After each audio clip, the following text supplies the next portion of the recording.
ஆராதனை செய்கிறோம், உம்மை உயர்த்துகிறோம், ஆராதனை செய்கிறோம், உம்மை துதிக்கிறோம் என்ற பாடல். ஆராதனை செய்கிறோம், உம்மை உயர்த்துகிறோம், உம்மை ஆராதனை செய்கிறோம், உம்மை உயர்த்துகிறோம். நீ நல்லவரே, வல்லவரே, நன்மைகள் செய்பவரே. நீ நல்லவரே, வல்லவரே, நன்மைகள் செய்பவரே. உமக்கு ஆராதனை, உமக்கு ஆராதனை, உமக்கு ஆராதனை, உமக்கு ஆராதனை. நீ நல்லவரே, நல்லவரே, நன்மைகள் செய்பவரே. நீ நல்லவரே, நல்லவரே, நன்மைகள் செய்பவரே. உன்னதமானவரே, உயர்வை தருபவரே. சொல்லுவோம் சத்தமா. உன்னதமானவரே, உயர்வை தருபவரே, சேனைகளின் கர்த்தரே, எங்களை காப்பவரே. சேனைகளின் கர்த்தரே, எங்களை காப்பவரே. உமக்கு ஆராதனை, உமக்கு ஆராதனை, உமக்கு ஆராதனை, உமக்கு ஆராதனை. நல்லவரே, நன்மைகள் செய்பவரே.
ஆராதனை செய்கிறோம், உம்மை துதிக்கின்றோம்.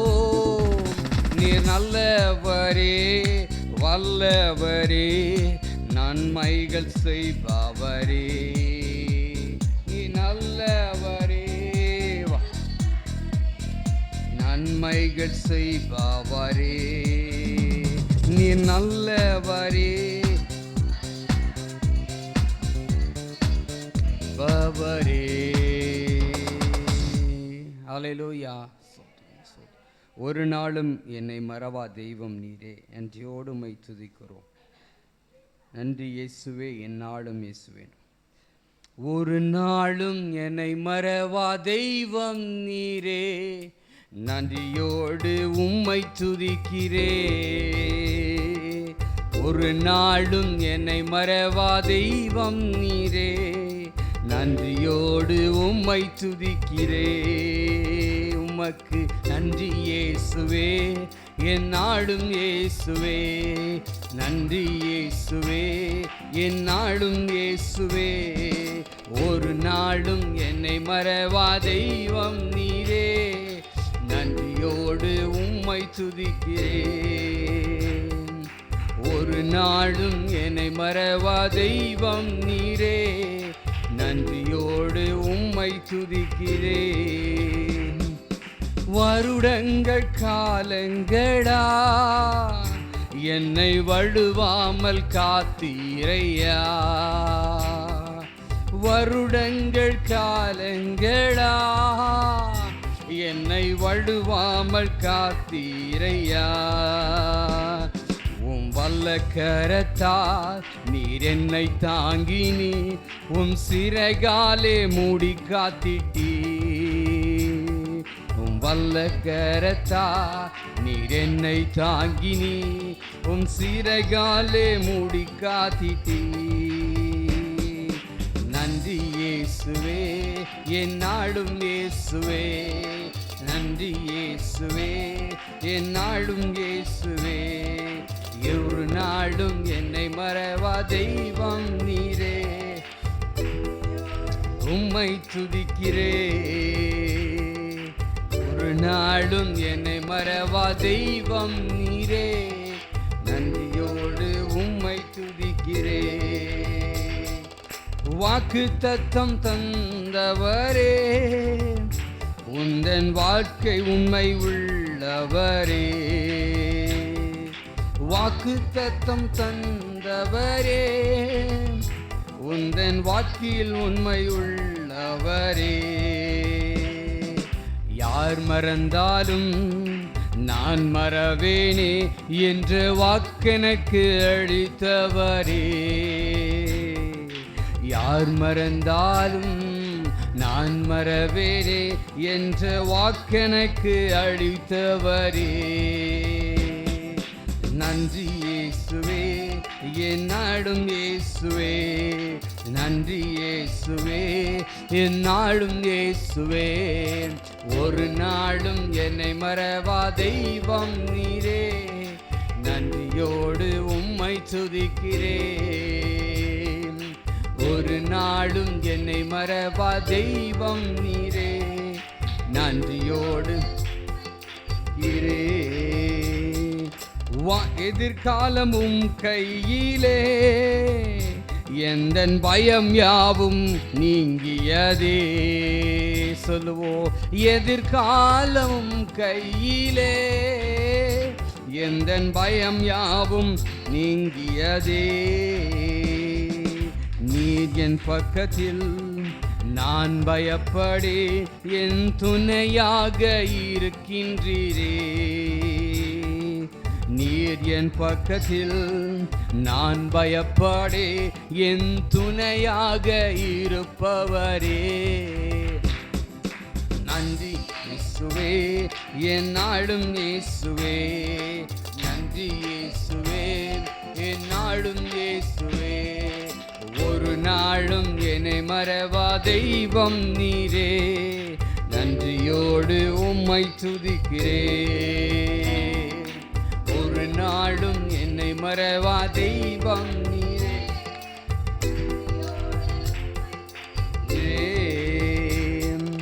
இயேசுவின் தழும்புகளா நான் சுகமானேன், சுகமானேன்.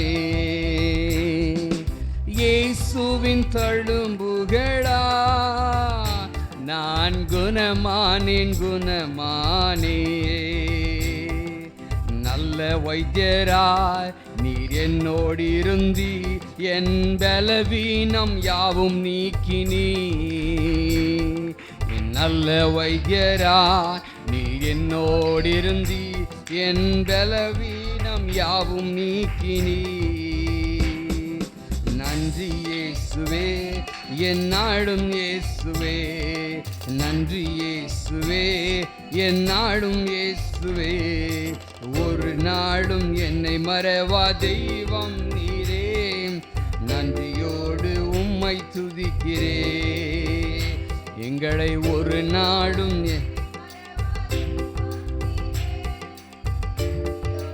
உம்மை துதிக்கிறேன்.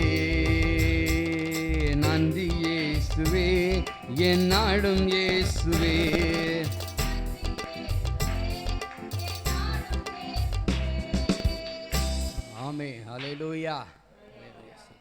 நெருக்கத்தின் எல்லை புரிந்தவரே, பெருக்கமாய் ஆசீர்வதிப்பவரே, ஆனால் ஒன்று மட்டும் தெரியும், நான் உங்கள் தோளில். நெருக்கத்தின் எல்லை புரிந்தவரே,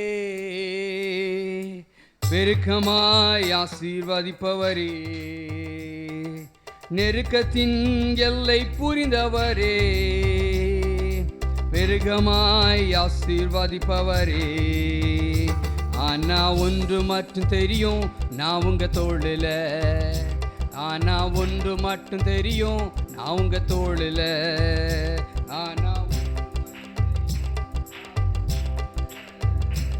ஆனா ஒன்று மட்டும் தெரியும், நான் உங்க தோளில். கவலை வந்தாலும் நான் கண்ணீர் தேவையில்லை, கண்ணீர் வந்தாலும் நான் கவலை தேவையில்லை. ஆனா ஒன்று மட்டும் தெரியும், நான் உங்க தோளில். ஆனா ஒன்று மட்டும் தெரியும், நான் உங்க தோளில். நெருக்கத்தின் எல்லை புரிந்தவரே, நெருக்கமாய் ஆசீர்வதிப்பவரே, நெருக்கத்தின் எல்லை புரிந்தவரே, பெருக்கமாய் ஆசீர்வதிப்பவரே, ஆனா ஒன்று மட்டும் தெரியும், நான் உங்க தோளில். ஆனா ஒன்று மட்டும் தெரியும், நான் உங்க தோளில். குறைவே வந்தாலும் நான் குறுகி போவதில்லை, குறைவே வந்தாலும் நான் குறுகி போவதில்லை. ஆனா ஒன்று மட்டும் தெரியும், நான் உங்க தோளில். ஆனா ஒன்று மட்டும் தெரியும், நான் உங்க தோளில். நெருக்கத்தின் எல்லை புரிந்தவரே, பெருக்கமாய் ஆசீர்வதிப்பவரே, நெருக்கத்தின் எல்லை புரிந்தவரே, பெருக்கமாய் ஆசீர்வதிப்பவரே, ஆனா ஒன்று மட்டும் தெரியும், நான் உங்க தோளில். ஆனா ஒன்று மட்டும் தெரியும், நான் உங்க தோளில். வியாதியே வந்தாலும் நான் வியாகுலம் அடைவதில்லை, வியாதியே வந்தாலும் நான் வியாகுலம் அடைவதில்லை. ஆனா ஒன்று மட்டும் தெரியும், நான் உங்க தோளில். ஆனா ஒன்று மட்டும் தெரியும், நான் உங்க தோளில். நெருக்கத்தின் எல்லை புரிந்தவரே, பெருக்கமாய் ஆசீர்வதிப்பவரே, நெருக்கத்தின் தேவன், பெருக்கமாய் ஆசீர்வதிப்பவரே, இந்த ஜனத்தை மூடுதே விலகாத மேகம் நீ, முன் செல்லும் மேகம் நீ, விலகாத மேகம் நீ, முன் செல்லும் மேகம் நீ. ஆவியானவரே, அன்பின் ஆவியானவரே, தெளிவின் ஆவியானவரே, ஆவியானவரே, அன்பின் ஆவியானவரே, வல்ல ஆவியானவரே, தெளிவின் ஆவியானவரே. ஹல்லேலூயா, ஹல்லேலூயா, ஹல்லேலூயா. வல்லமை பொருந்தினவரே, ஸ்தோத்திரிக்கிறோம். பாசத்திலும் ஒரு மகிமையின் மேகத்தை நாங்கள் உணர எங்களுக்கு உதவி செய்திருங்க. சுதரை உள்ளான மனிதனை புதிதாக்குறவரே, சுதரைக்கிறோம், சுதரைக்கிறோம். எந்த கவலையோடு கண்ணீரோடு வந்திருந்தாலும் தகப்பனே, சுதரைக்கிறோம். ஆனந்த கழிப்பாய் மாற்றுகிறவர், சுதரைக்கிறோம், சுதரைக்கிறோம் தகப்பனே. தேவரீர் சகலத்தையும் செய்ய வல்லவர், நீ செய்ய நினைத்தது ஒன்றும் தடைபடாது தகப்பனே. சோதரித்திருக்கிறோம், சோதரிக்கிறோம், சோதரிக்கிறோம், சோதரிக்கிறோம். ஹல்லேலூயா, ஹல்லேலூயா, ஹல்லேலூயா, ஹல்லேலூயா, ஹல்லேலூயா, ஹல்லேலூயா, ஹல்லேலூயா, ஹல்லேலூயா, ஹல்லேலூயா, ஹல்லேலூயா, ஹல்லேலூயா, ஹல்லேலூயா, ஹல்லேலூயா, ஹல்லேலூயா. சுதரிகிறோம் சுதரிகிறோம் சுதரிகிறோம் சுதரிகிறோம் சுதரிகிறோம். நன்றி தகப்பனே. ஹல்லேலூயா ஹல்லேலூயா ஹல்லேலூயா ஹல்லேலூயா ஹல்லேலூயா ஹல்லேலூயா. சூத்திரம் சூத்திரம் சூத்திரம் சூத்திரம் சூத்திரம் சூத்திரம் சூத்திரம் சூத்திரம் சூத்திரம். வா ஹல்லேலூயா ஹல்லேலூயா. எங்கள் மத்தியிலே நீங்க இறங்கி வாருங்க ராஜா. வரவேற்கிறோம் தகப்பனே. சுதரிகிறோம் பா சுதரிகிறோம் சுதரிகிறோம் சுதரிகிறோம் சுதரிகிறோம். நான் தங்கி இருக்கு இது வாசஸ்தலம் என்று சொல்லியிருக்கீங்க ராஜா. பா சுதரிகிறோம். ஆலயமான நாங்கள் சரீரத்திலே நாங்கள் தங்கி இருக்கிறோம் தகப்பனே.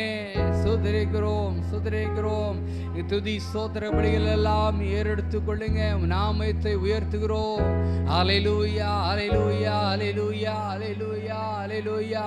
நாமத்தை பிரஸ்தாபப்படுத்துகிற எந்த இடத்திலும் இருப்பேன் என்று சொன்ன தெய்வமே சுதரிகிறோம். எங்கள் உயிருள்ள உண்மையுள்ள கடவுளே சுதரிகிறோம். எங்கள் மத்தியிலே நீ இருங்க ராஜா. சுதரிகிறோம் சுதரிகிறோம் சுதரிகிறோம் சுதரிகிறோம். ஹல்லேலூயா ஹல்லேலூயா ஹல்லேலூயா ஹல்லேலூயா ஹல்லேலூயா ஹல்லேலூயா. கைகளை உயர்த்தி யாவே ஹல்லே ஹல்லேலூயா யாவே ஹல்லே ஹல்லேலூயா.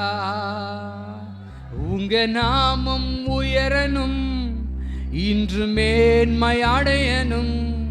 பாடுவேன் பாடுவோம் அல்லேலூயா.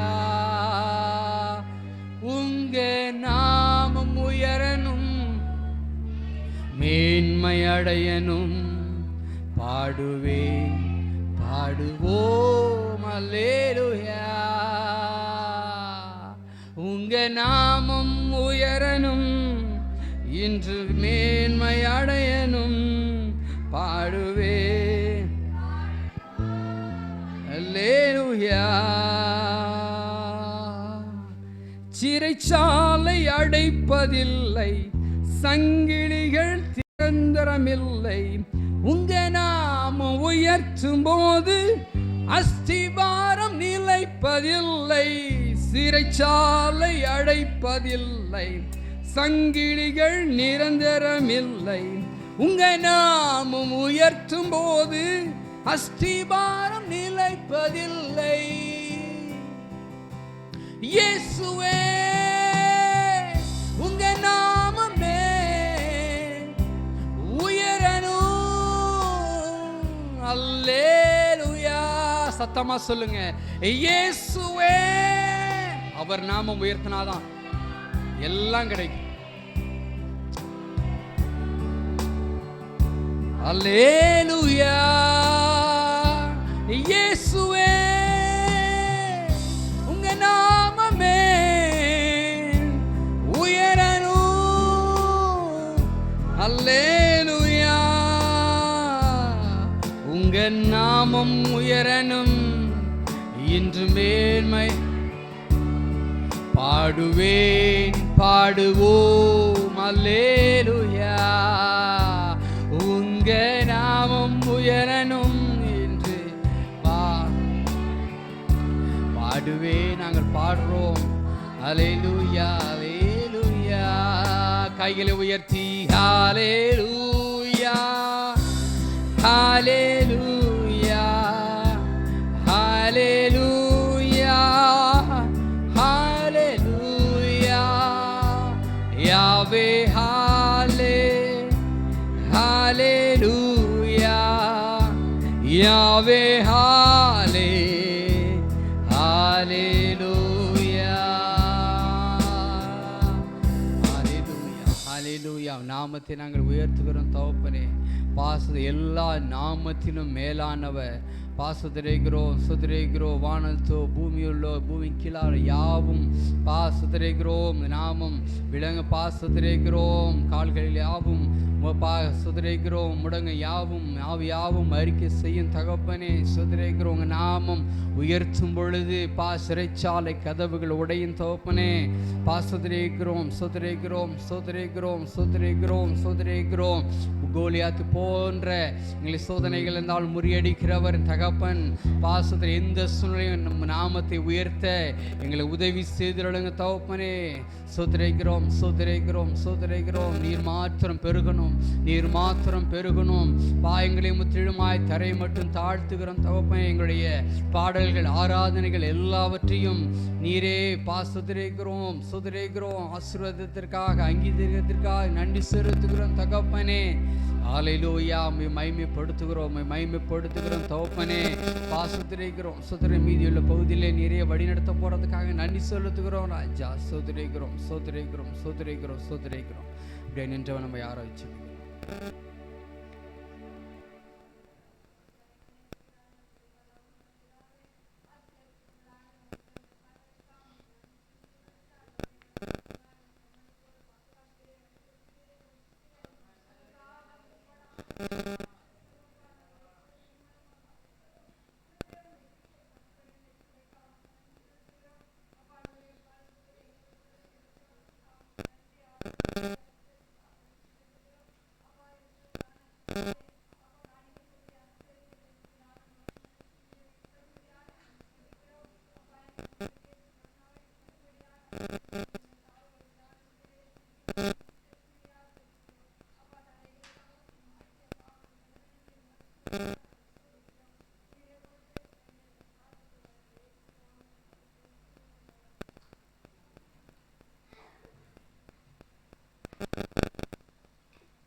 சங்கீதம் வாசிக்கலாம்.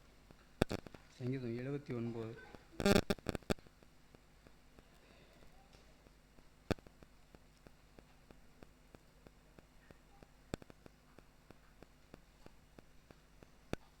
தேவனே, புரஜாதியார் உமது சுதந்திரத்தில் வந்து உமது பரிசுத்த ஆலயத்தை தீட்டுப்படுத்தி எருசலேமை மண்மேடுகளாக்கினார்கள்.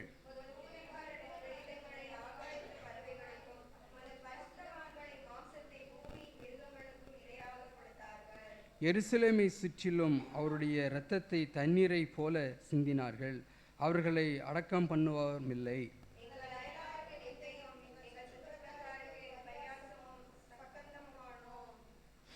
எதுவரைக்கும் கர்த்தாவே நீர் என்றென்றைக்கும் கோபமாயிருப்பீரோ? உம்முடைய எரிச்சல் அக்கினியை போல் எரியுமோ?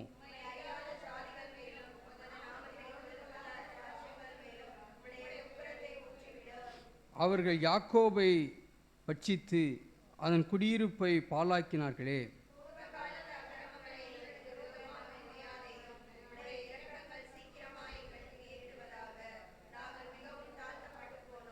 எங்களை ரட்சிக்கும் தேவனே, நீர் உமது நாமத்தின் மகிமை நிமித்தம் எங்களுக்கு உதவி செய்து உமது நாமத்தின் நிமித்தம் எங்களை விடுவித்து எங்கள் பாவங்களை நிவர்த்தியாக்கும்.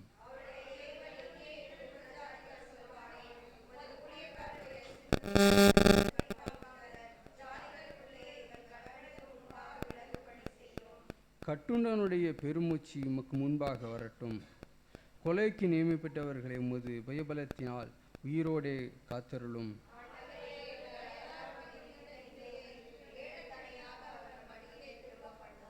சேர்ந்து படிக்கலாம். அப்பொழுது உம்முடைய ஜனங்கள் உம்முடைய மேய்ச்சலி நாடுகளுமாய் நாங்களும்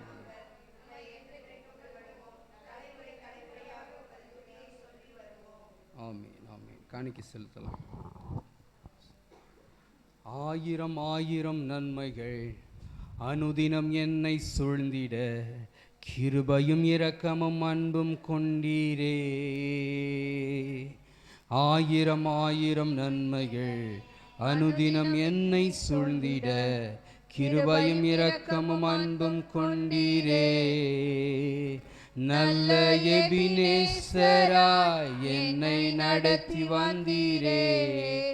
நன்றி சொல்ல வார்த்தை இல்லையே. நல்ல எபினேசராய் என்னை நடத்தி வந்தீரே. நன்றி சொல்ல வார்த்தை இல்லையே. காலை மாலை எல்லாம் வேளையிலும் என்னை காக்கும்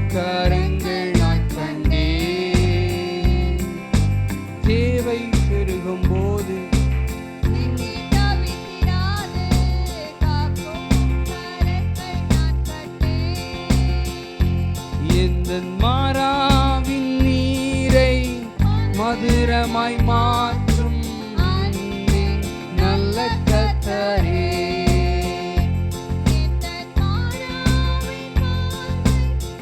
மதுரமாய் மாற்றும் அன்பின் நல்ல கர்த்தரே. ஆயிரம் ஆயிரம் நன்மைகள் அனுதினம் என்னை சூழ்ந்திட, கிருபையும் இரக்கமும் அன்பும் கொண்டீரே. ஆயிரம் ஆயிரம் நன்மைகள் அனுதினம் என்னை சூழ்ந்திட, கிருபையும் இரக்கமும் அன்பும் கொண்டீரே. நல்ல எபினேசராய் என்னை நடத்தி வந்தீரே, நன்றி சொல்ல வார்த்தை இல்லையே. நல்ல எபினேசராய் எங்களை நடத்தி வந்தீரே, நன்றி சொல்ல வார்த்தை இல்லையே.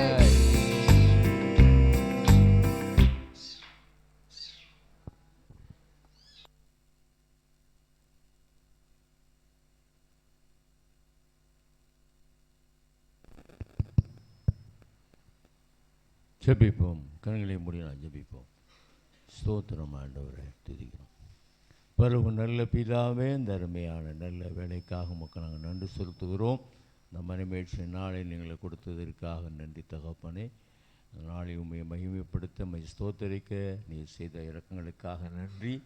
இந்த நாளிலே உமது பிள்ளைகள் உண்மை கனப்படுத்தும்படி செலுத்தின அன்பின் காணிக்கைகளை நீர் அங்கீகரித்து அதை ஆசீர்வதியும். வானத்தின் பலகணிகளை திறந்து இடங்களாமல் போகும் மட்டும் நான் உங்களை ஆசீர்வதிப்பேன் என்ற உடைய வார்த்தையின்படி தேவரீர் ஆசீர்வதிப்பீராக.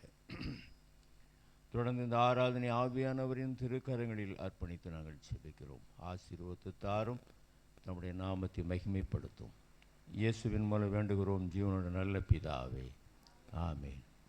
அல்லேலூயா, அல்லேலூயா, அல்லேலூயா. கர்த்தருடைய நாமம் மையப்படுவதாக ஒரு சில அறிவிப்புகளை சொல்லி கடந்து போகும்படியாக விரும்புகிறேன். கர்த்தருடைய நாமம் மையப்படுவதாக. நமக்கு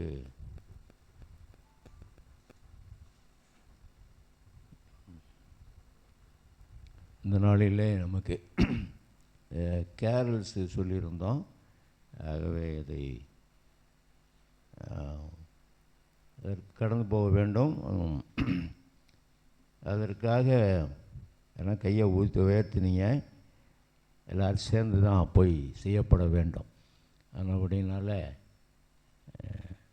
அதுக்கு ஆயத்தமாக இருங்க. இங்கே எத்தனை மணிக்கு போ? 3 மணிக்கு சார்.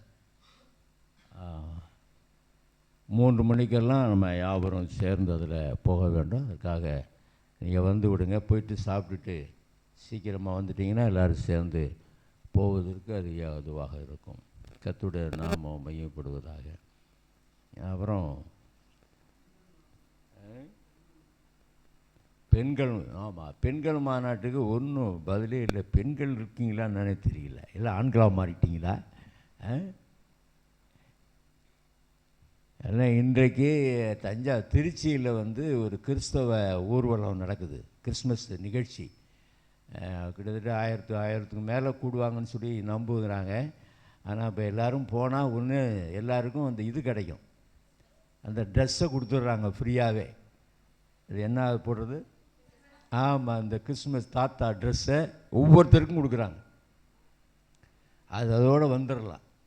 சாயங்காலம் 3 மணிக்கு நம்ம கேரல்ஸு போகிறா இருந்தால் போகலாம். இப்படி போகலாம், இது இப்படி போகலாம், அப்படி போகலாமா? உண்மையை சொல்ல எதுக்குமே கையை தூக்கிறது இல்லை. கேரல்ஸு சரி, நல்லது. கர்த்தருடைய நாமம் மையப்படுவதாக. அதனால் இந்த 3 மணிக்கு நம்ம எல்லாம் ரெடி ஆகிடுங்க. எல்லோரும் வந்துடுங்க. போன முறை மாதிரி அந்த வசனத்தை ஒழுங்குபடுத்திங்க. எந்தெந்த வசனம் யார் சொல்லணும்? ஏசாயா 9:6 நமக்கு ஒரு பாலகன் பிறந்தார். லூக்கா 2:11 இன்று கர்த்தராகிய கிறிஸ்துவின் இரட்சகர் தாவீதின் ஊரிலே பிறந்திருக்கிறார். லூக்கா 2:14 உன்னதத்தில் இருக்கிற தேவனுக்கு மகிமையும் பூமியிலே சமாதானம் மனுஷனுக்கு பெரிய உண்டாவதாக என்று சொல்லி சத்தமாக சொல்லணும். வாயை திறந்து அப்படியே முணுமுணுக்கக்கூடாது. இது மனப்பாடமாக மறுபடியும் இந்த பேப்பரை தூக்கி வச்சுக்கிட்டு அதை படிச்சுக்கிட்டு சத்தமாக சொல்லணும். ஏன்னா அதுக்கு சாப்பாடு நல்லா நிறைய சாப்பிட்டுவாங்க. அப்போ தான் சத்தமாக பேசலாம். ஆளுக்கு ஒரு வசனம் சொல்லணும், சும்மாலாம் வரக்கூடாது. என்ன, பாட்டு பாடணும், ஜெபம் பண்ணணும். இப்போ நமக்கு முக்கியமான நபர்லாம் மூப்பர்லாம் இருக்காங்க, அவங்களாம் பிரசங்கம் பண்ணணும். ஜான் பால் இருக்கார், தேவா பிரதரு. இங்கே இவர் கார்டன் என்னமாச்சு, ஊர் போயிருக்காரோ? சரி, அது வர சொல்லுங்க 3 மணிக்கு. அதனால் ஒவ்வொருத்தரும் ஒரு பார்ட் எடுத்துக்கணும். யாராக இருந்தாலும் சரி, நீங்கள் வந்தீங்கன்னா ஜெபம் பண்ணணும். சும்மா வேறு இது வரக்கூடாது. அதாவது எல்லோருமே என்ன செய்யணும், தேவனுடைய நாமத்தை மகிமைப்படுத்துறதுக்கு ஆயத்தமாக இருக்கும். அவங்க பாட்டு பாடுவாங்க, ஜான் பால் செய்தி கொடுப்பாரு, நம்ம பாடு இப்படியே உட்காந்துருக்கக்கூடாது. கையை தட்டணும், சத்தம் போடணும். எதையாவது ஒன்று. இந்த பாருங்கள், உரத்தூர் பிரதரை பாட்டுங்க, ஒரு எல்லாருடைய கைத்தட்டி சேர்த்து ஒரே ஆள் அடிச்சிடுறாரு. யாராவது கை தட்டுறீங்களா? சத்தமே இல்லை, அவர் தான் தட்டுறாரு. அவருக்கு கால் முடியல. நீங்கள் என்ன கவனிக்கிறீங்கன்னு தெரியல. ஒவ்வொருத்தரையும் நான் பார்த்துட்டு தான் இருக்கிறேன். அவர் வந்த உடனே சேர் எடுத்து போட்டு சேரில் கூட உட்காரதில்லை, அவர் முட்டி போடுறாரு. அதாவது கேட்டிங்கன்னா, முதல்ல நம்ம என்ன செய்கிறோங்கன்னு பாருங்கள். ஆராதனைக்கு வந்தால் வேடிக்கை பார்க்குறோமா, கைத்தட்டுறோமா, பாடுறோமா, துதிக்கிறோமா, ஆராதனை பண்ணுறோமா, என்ன பண்ணுறோம், எதுக்காக வர்றோம்? புரியுங்களா? குறைய உங்களுக்கு நான் சொல்லலை, நம்ம எதுக்காக வருகிறோம் என்பதை யோசித்து பார்க்கணும். புரியுங்களா? ஆண்டவருடைய நாமத்தை மகிமைப்படுத்த வேண்டும். ஏதாவது கர்த்தருக்காக ஒரு காரியத்தினாலும் ஒரு சாக்ரிஃபைஸ், அர்ப்பணிப்பு, தியாகம் கொஞ்ச நாளும் இருந்துச்சுன்னா உண்மையில் கர்த்தர் நம்மை ஆசீர்வதிக்கிற தெய்வமாக இருக்கிற ஆண்டவர் பார்த்தாரு. நீ கடுகளவு விசுவாசம் இருந்தால் இந்த மலையை பார்த்து பெயர்ந்து போனால் போகுமா. அப்போ அந்த இன்னும் ஆண்டவர் பார்க்குறாரு, கொஞ்சம் அந்த விசுவாசத்தை ஆண்டவர் நம்ம உயர்த்த அவர் வல்லவராக இருக்கிறார். அல்லேலூயா. கர்த்தருடைய நாம மகிமைப்படுது. ஆகவே இதை மனதில் வைத்து ஒவ்வொருவரும் ஒரு பொறுப்பெல்லாம் கூட ஒரு ஹாரன் ஒன்று கட்டினா நல்லது, காரில் மேலே வச்சிடுவோம், கொஞ்சம் நல்லா இருக்குமேன்னு சொல்லி யோசனை பண்ணிகிட்ருக்குறோம். பார்ப்போம், ஆராதனை முடிஞ்சு அதற்கு ட்ரை பண்ணி பார்ப்போம். கொஞ்சம் வித்தியாசமாக நம்ம செய்து பார்ப்போம். பாட்டு பாடிக்கிட்டே போகலாம், அனௌன்ஸ் பண்ணிக்கிட்டே போகலாம். இல்லாட்டா ஒரு ஹாரன் ஒன்று, இது ஸ்பீக்கருக்கு சரியாக வருமானு தெரியல, ஹாரனாக இருந்தால் அது லாங்கை டிஸ்டன்ஸை கவர் பண்ணும். அப்படின்னா அதுக்கு ஒரு வாடகை கூட எடுத்துக்கொள்ளலாம். ஆகவே அதெல்லாம் செய்யப்பட வேண்டும். நீங்கள் வீட்டுக்கு வரும்போது டீ தயவுசெய்து வேண்டாம்.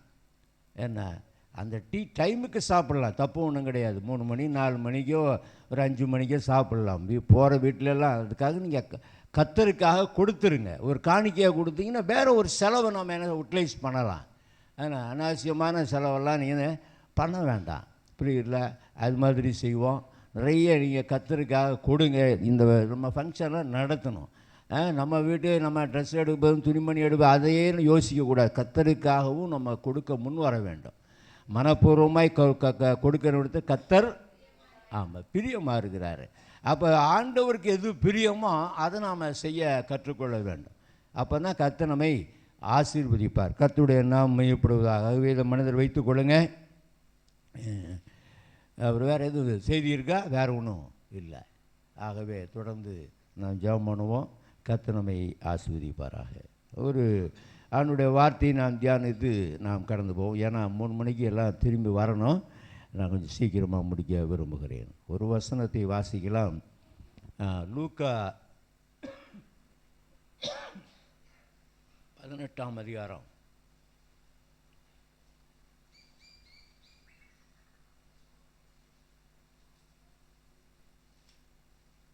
லூக்கா 18:9 கொஞ்சம் வாசிங்க. ம் ம் ம்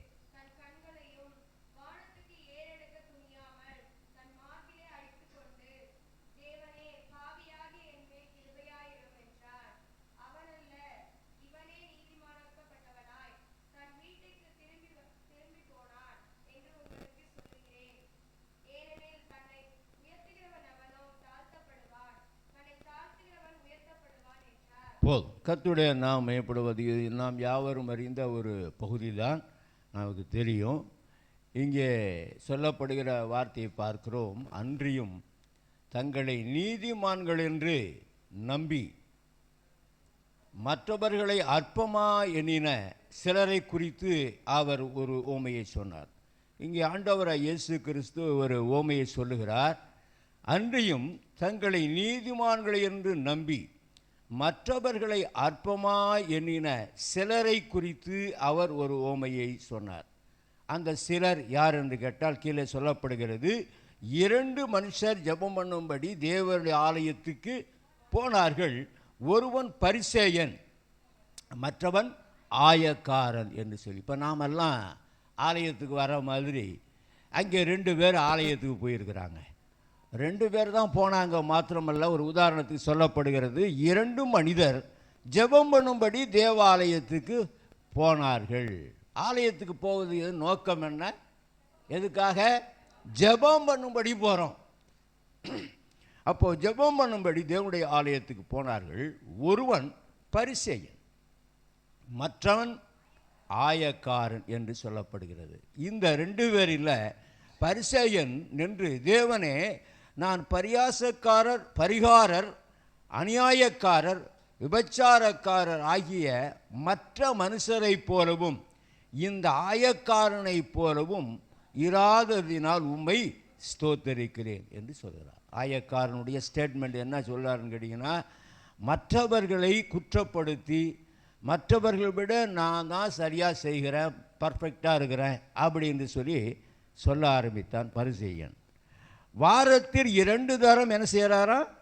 உபவாசிக்கிறார். அவர் என் சம்பாத்தியத்தை எல்லாம் தசமபாகம் செலுத்தி வருகிறேன் என்று தனக்குள்ளே ஜெபம் பண்ணினான். நல்லது, நல்ல காரியத்தை தான் செய்கிறாரு. வாரத்தில் எத்தனை நாள் உபவாசம்? 2 நாள் உபவாசம் இருக்கிறாரு. அப்புறம் ஒரு 2 நாள்னு சொன்னால் எத்தனை மணி நேரம்? ஏம்மா, அவர் என்ன சொல்றார்? எத்தனை பாருங்க, 2 தரம் உபவாசிக்கிறேன். வாரத்தில் 2 தரம் என்று சொல்கிறார். அது காலை உபவாசமா, மதியமா, இரவான்னு தெரியாது. ஆனால் வாரத்தில் 2 தரம்னு சொல்லிட்டார். ஒரு வேளை 2 வேளை இருந்தாலும் இருக்கிறார். 2 நாள் என்று சொன்னால் அதில் போடப்படவில்லை, 2 தரம் இருக்கிறார். சரி, நம்ம உபவாசம் இப்போ காலையில் சாப்பிடாம எப்போ தான் சாப்பிடுவோம்? மத்தியானம் சாப்பிடுவோம். சமயத்தில் உபவாச கூட்டம் வச்சோம்னு சொன்னால் 2 மணிக்கு 3 மணிக்கு கூட சாப்பாடு கொடுப்பாங்க.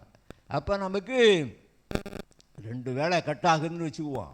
அப்போ அது உபவாச ஜெபம் என்ன செய்யணும்? காலையில் ஆரம்பித்து ஒரு மாலை வரைக்கும் அது முடிக்கப்படுகிறத உபவாசமே கூட வைத்துக்கொள்ளலாம். அப்படிப்பட்ட உபவாசத்தை செய்கிறார், நல்லது தான். ஆனாலும் என் சம்பாத்தியத்தில் எல்லாம் தசமபாகம் செலுத்தி வருகிறேன். என்னென்ன சம்பாதிக்கிறார், என்னென்ன வழிகளில் சம்பாதிக்கிறாரோ. இப்போ கவர்மெண்ட்டில் என்ன செய்கிறா? உங்கள் ஆண்டு வருமானம் என்ன கேட்குறாங்க. இப்போ ஆண்டு வருமானம் இவ்வளவு இருந்தால் தான் உனக்கு நான் வருமான சான்று கொடுக்க முடியும், இல்லாட்டா கொடுக்க முடியாது அப்படின்னு அரசாங்கம் சில ஒழுங்கெல்லாம் வச்சுருக்கிறாங்க. இப்போ என்ன பண்ணுறாரு? தசமபாகம் எல்லாம் யாருக்கு கொடுக்குறாங்க? கர்த்தருக்கு கொடுக்குறாங்க. நல்ல காரியத்தை செஞ்சுருக்கிறாரு. ஆனாலும் மனுஷன் அங்கே பார்க்கின்ற பொழுது சம்பாத்தியத்தை எல்லாம் தசமபாகம் செலுத்தி வருகிறேன் என்றும் தனக்குள்ளே ஜெபம் பண்ணினான். நல்ல காரியம்தான். ஆனால் அடுத்ததாக பார்க்குறோம், ஆயக்காரன் என்ன செய்கிறான்? தூரத்தில் நின்று தன் கண்களையும் வானத்துக்கு ஏறெடுக்க துணியாமல் தன் மார்பிலே அடித்து கொண்டு, தேவனே, பாவியாகிய என்மேல் கிருபையாயிரும் என்று சொன்னார். இப்போது 2 பேருக்குள்ள ஜெபத்து வித்தியாசத்தை பார்க்குறோம், தரத்தை பார்க்கிறோம். அவன்கிட்ட கொடுப்பதற்கு பணம் இல்லை, தசம பாகம் கொடுக்கறதுக்கு பணம் கிடையாது, உபவாசமும் இருக்குல்ல. அப்புறம் என்ன பண்ணுறார் அவர்? மற்றவனை கம்பேர் பண்ணி அவர் சொல்லலை. ஆனால் என்ன சொல்கிறார்? தன்னைத்தானே தாழ்த்துகிறார். ஆயக்காரன் தூரத்தில் நின்று தன் கண்களை வானத்துக்கு ஏறெடுக்க துணியாமல் தன் மார்பிலை அடித்து கொண்டு, தேவனே, பாவியாகிய என்மேல் கிருபையாயிரும் என்றார். இந்த வார்த்தையை சொல்லிட்டார். அப்போ அடுத்ததாக பார்க்கிறோம், அவனல்ல இவனே நீதிமானாக்கப்பட்டவனாய் தன் வீட்டுக்கு திரும்பி போனான் என்று உங்களுக்கு சொல்லுகிறேன். தேவனுடைய ஆலயத்துக்கு வரும்போது ஆண்டவர் விரும்புகிறது காணிக்கையோ இல்லை தசம பாகத்தையோ அல்ல என்று நினைக்க வேண்டாம். வேதத்தில் படி வாசிக்கிறோம், அது கொடுக்கப்பட வேண்டியது அவசியம்தான். நாட் ஓன்லி ஆண்டவர் என்ன செய்கிறாரு, நீங்கள் அதை செலுத்த வேண்டாம் என்று சொல்லவில்லை. அவர் ஆண்டவர் நீ செலுத்துறது தவறு என்று சொல்லவில்லை. அவன் சொல்லுகிறான், நான் அதை செய்கிறேன் இதை செய்கிறேன்னு. ஆனால் ஆண்டவர் என்ன பார்க்குறார், அதை காட்டிலும் கர்த்தருக்காக கொடுப்பது நல்லது, கொடுக்காம இருப்பது தவறு. ஆனால் கொடுத்தாலும் அதை அங்கே பேசணும்னு அவசியம் இல்லைன்றார். என்ன கேட்குறாருன்னா, பாவியாக என் மேல் கிருபையாயிரும் என்று அவன் வேண்டிக் கொண்டதை கர்த்தர் செய்கிறாரு, அதை தான் பாராட்டுறார். அப்போ என்னன்னு கேட்டிங்கன்னா, தேவனுடைய ஆலயத்துக்கு ஒரு கன்ஃபஸ் பண்ணணும், ஆண்டவருக்கு ஒப்பு கொடுக்கணும், அறிக்கையிடணும், பாவி என்று ஒத்துக்கொள்ளணும். அப்போ நம்மளாம் பாவி இல்லை, ரத்தத்தினால கழுவப்பட்டிருக்கோம், ரட்சிக்கப்பட்டிருக்கோம், மறந்துடும். ஆனாலும் பரிசுத்தமாக இன்னும் பரிசுத்தமாகட்டும்னு சொல்கிறார். வெளிப்படுத்தல வாசிக்கிறோம், நீதி செய்கிறவன் இன்னும் அசுத்தமாக இருக்கிறவன் இன்னும். அப்போ அசுத்தமாகவும் செய்கிறான், பரிசுத்தமும் ஆகிறாங்க. இப்போ நாம் செய்யப்பட வேண்டியது பரிசுத்தம் என்பது நாட் ஒன் டைம், நாட் என்னது லாங் டைம். அது நீடித்த வாழ்வு, நம்முடைய வாழ்வுக்கு நம்முடைய நித்தியத்துக்கு போகிற வரைக்கும், இந்த உலகத்தில் இருந்து நம்ம மரித்து கடந்து போகிற வரைக்கும் இந்த பரிசுத்தமாக இன்னும் பரிசுத்தமாகட்டும் என்பது இன்னும் கொஞ்சம் நாட்கள் அது தொடர்ந்து செய்யப்பட வேண்டிய ஒரு காரியம். ஆனால் இந்த ஆயக்காரனுடைய ஜபமானது எப்படிப்பட்ட ஜபமாக இருந்துச்சு? பரிசேயனுடைய ஜபம் எப்படி இருந்தது? நான் ரொம்ப யோக்கியன், நான் எல்லாத்துலேயும் சரியாக இருக்கேன் அப்படின்னு சொல்கிறான். நல்லது தான், அதுலேயும் சரியாக இருக்கணும், இதுலேயும் சரியாக இருக்கணும், நீ ஜபத்திலையும் சரியாக இருக்கணும், ஆராதனையிலும் சரியாக இருக்கணும், கர்த்தருக்காக கொடுப்பதிலும் சரியாக இருக்கணும், எல்லாவற்றையும் சரியாக இருக்கணும் என்பது ஆண்டவருடைய தீர்மானம். ஆனால் என்ன, அதை காட்டிலும் தேவ சமூகத்தில் ஒன்று அர்ப்பணிக்க வேண்டும். அவன்கிட்ட ஒன்றும் இல்லை கொடுக்கறதுக்கு. ஆனாலும் ஆண்டவர் விரும்புவது என்ன? தாழ்மையை விரும்புகிறார், கீழ்ப்படுதலை கர்த்தர் விரும்புகிறார், பர்ஃபெக்டாக கர்த்தர் விரும்புகிறார், பரிசுத்தத்தை விரும்புகிறார், ஜபத்தை கர்த்தர், தாழ்மையுள்ள ஒரு ஜபத்தை கர்த்தர் விரும்புகிறார். அப்போ தன்னை பாவி என்று தேவ சமூகத்துக்கு தன்னை அர்ப்பணிக்கிறார். அப்போ நம்ம ஆண்டவர் சமூகத்தில் வந்தால் முழங்கால் படியிடணும், கை தட்டணும், வாயை திறந்து பாடணும், கண்ணை மூடி ஜெபிக்கணும், கர்த்தரை ஆராதிக்கணும். இவையெல்லாம் செய்வதை ஆண்டவர் பார்க்கிறவராக இருக்கிறார். தேவனுடைய ஆலயத்தில் எல்லாரும் காணிக்க போட்டாங்க. ஆனால் அந்த 2 காசு போடுறவங்க தான், இந்த அம்மாவை தான் ஆண்டவர் பார்த்தார். ஏழை விதவை இருந்ததெல்லாம் வச்சு போட்டு விட்டார். நீங்கள்லாம் ஏன்னா இப்போ நல்ல ஆஸ்தியும் வசதி வாய்ப்பாக இருக்கிறவங்க நீங்கள் காசு போட்டீங்க. ஆனால் அந்த அம்மா இருக்கிறது வாழ்நாளில் அதுதான் இருக்குது, அதையும் போட்டாச்சு. இல்லை எலியாவை பார்த்தீங்கன்னா, அந்த விதவை வீட்டுக்கு போகிறாரு, முதல்ல இருக்கிறத தின்னுட்டு நாங்கள் சாக போகிறோன்னு சொல்கிறாங்க, முதல்ல எனக்கு கொண்டான்றார். அவங்க தாங்க சாப்பிட்டு போக வேண்டியதை கூட என்னது அந்த எலியாவுக்கு கொடுக்குறாங்க. அப்போது ஆண்டவர் என்ன செய்கிறாருன்னா, நம்மளுடைய சாக்ரிஃபைஸை, அர்ப்பணிப்பை, தியாகத்தை ஆண்டவர் பார்க்குறார். நம்ம முழு உள்ளத்தோடு கர்த்தரை நான் ஸ்தோத்தரிப்பேன், என் ஆத்துமாவை கர்த்தரை ஸ்தோத்திரி, என் முழு உள்ளமே அவருடைய பரிசுத்த நாமத்தை ஸ்தோத்திரி. என் ஆத்துமாவே கர்த்தரை ஸ்தோத்திரி, அவர் செய்த சகல உபகாரங்களையும். சரி, ஆத்துமாவேன்னா யார்? நல்ல ஆத்மா. நான் என்ன சொல்கிறேன்னா, ஆத்மாவே கர்த்தரை, இப்போ ஜான் இருக்காரு, ஆத்மாவே கர்த்தரை ஸ்தோத்திரின்னு அப்போ நான் சொல்கிறேன். வர அவரை ஸ்தோத்திரிக்க சொல்கிறேன் நான். சரி, நாம் எப்படி சொல்ல முடியும்? நமக்குள்ளே ஒருவர் இருக்கிறார், நமக்குள்ளே ஒரு ஆத்மா வேலை செய்யுது, நமக்குள்ளே ஒரு மனசாட்சி இருக்குது. நம்மை நாமே ஆத்மாவே நீ கலங்காதே, திகையாதே, நான் உன் தேவன் அப்படின்னு சொல்லி ஆத்மாவை குறித்து நாமளே. அப்போ நான் 2-3 தடவை சொல்லுவேன். ஏன்னா அங்கே ஒரு ஆள் உட்காந்துருக்காரு, அங்கே ஒரு மனசாட்சி இருக்குது, அங்கே ஒரு ஆத்மாவை இருக்குது. மறவாதே மறவாதே, மறந்துடாத மறந்துடாத மறந்துடாதன்னு சொல்லி நம்ம சொல்கிறோம். புரியுங்களா? வேறு யாருக்கும் சொல்கிற மாதிரி. சில பேர் ஜபம் பண்ணி முடிச்சிட்டாருன்னு சத்தமே வராது, ஆத்மாவே போட மாட்டாங்க. அவங்களுக்கு இன்னும் ஆண்டவர் செய்யலையோன்னு நினைக்கிறேன். அப்போ எதுக்கு முழு கடைசி ஜபம் கூட பண்ணுறதில்ல, டக்குன்னு கையெழுச்சி ஓடிடுறது, பிரசங்கம் முடிஞ்ச உடனே கிளம்பி ஓடுறது, இந்த வார்த்தையும் சொல்கிறதே இல்லை. அன்பான கர்த்தருடைய பிள்ளைகளே, ஆகவே இங்கே இந்த ஆயக்காரன் பரிசேயனுடைய ஜபத்தை பார்க்கும்போது, பரிசேயன் நின்று தேவனே நான் பரிசேயனுடைய தன்னுடைய காரியத்தை அங்கே விளம்பரம் படுத்துகிறான். எல்லாவற்றையும் செய்கிறது நல்லது தான், ஆனாலும் கூட பாவியாகிய என் மேல் கிருபை, ஆண்டவர் அந்த அர்ப்பணிப்பை கர்த்தர் பார்க்கிறார். ஆகவே இவன் என்ன செஞ்சான், பரிசேயன் ஆயக்காரனை குறை சொன்னான். அதான் சொல்லப்பட பாருங்க, தன்னை நீதிமான்கள் என்று மற்றவர்களை அற்பமாய் எண்ணினவர்கள். அற்பம்னா என்ன சொல்கிறது? லீஸ்டாக நினைக்கிறது, லேசாக நினைக்கிறது. அன்பான கர்த்தருடைய பிள்ளைகள், அற்பமாய் எண்ணப்பட்டவர்கள் தான் ஆண்டவர் என்ன செய்கிறாரு, அந்த ஆயக்காரனை ஆண்டவர் ஏற்றுக்கொண்டார். எவ்வளவு தான் நம்ம கர்த்தருக்காக கொடுத்தாலும் செய்தாலும் கூட ஆண்டவருக்கு பிரியமான காரியத்தை ஆண்டவர் பார்க்குறாரு. அதை தான் ஆண்டவர் அப்ரிஷியேட் பண்ணுறாரு, பாராட்டுறாரு, உயர்த்துறாரு.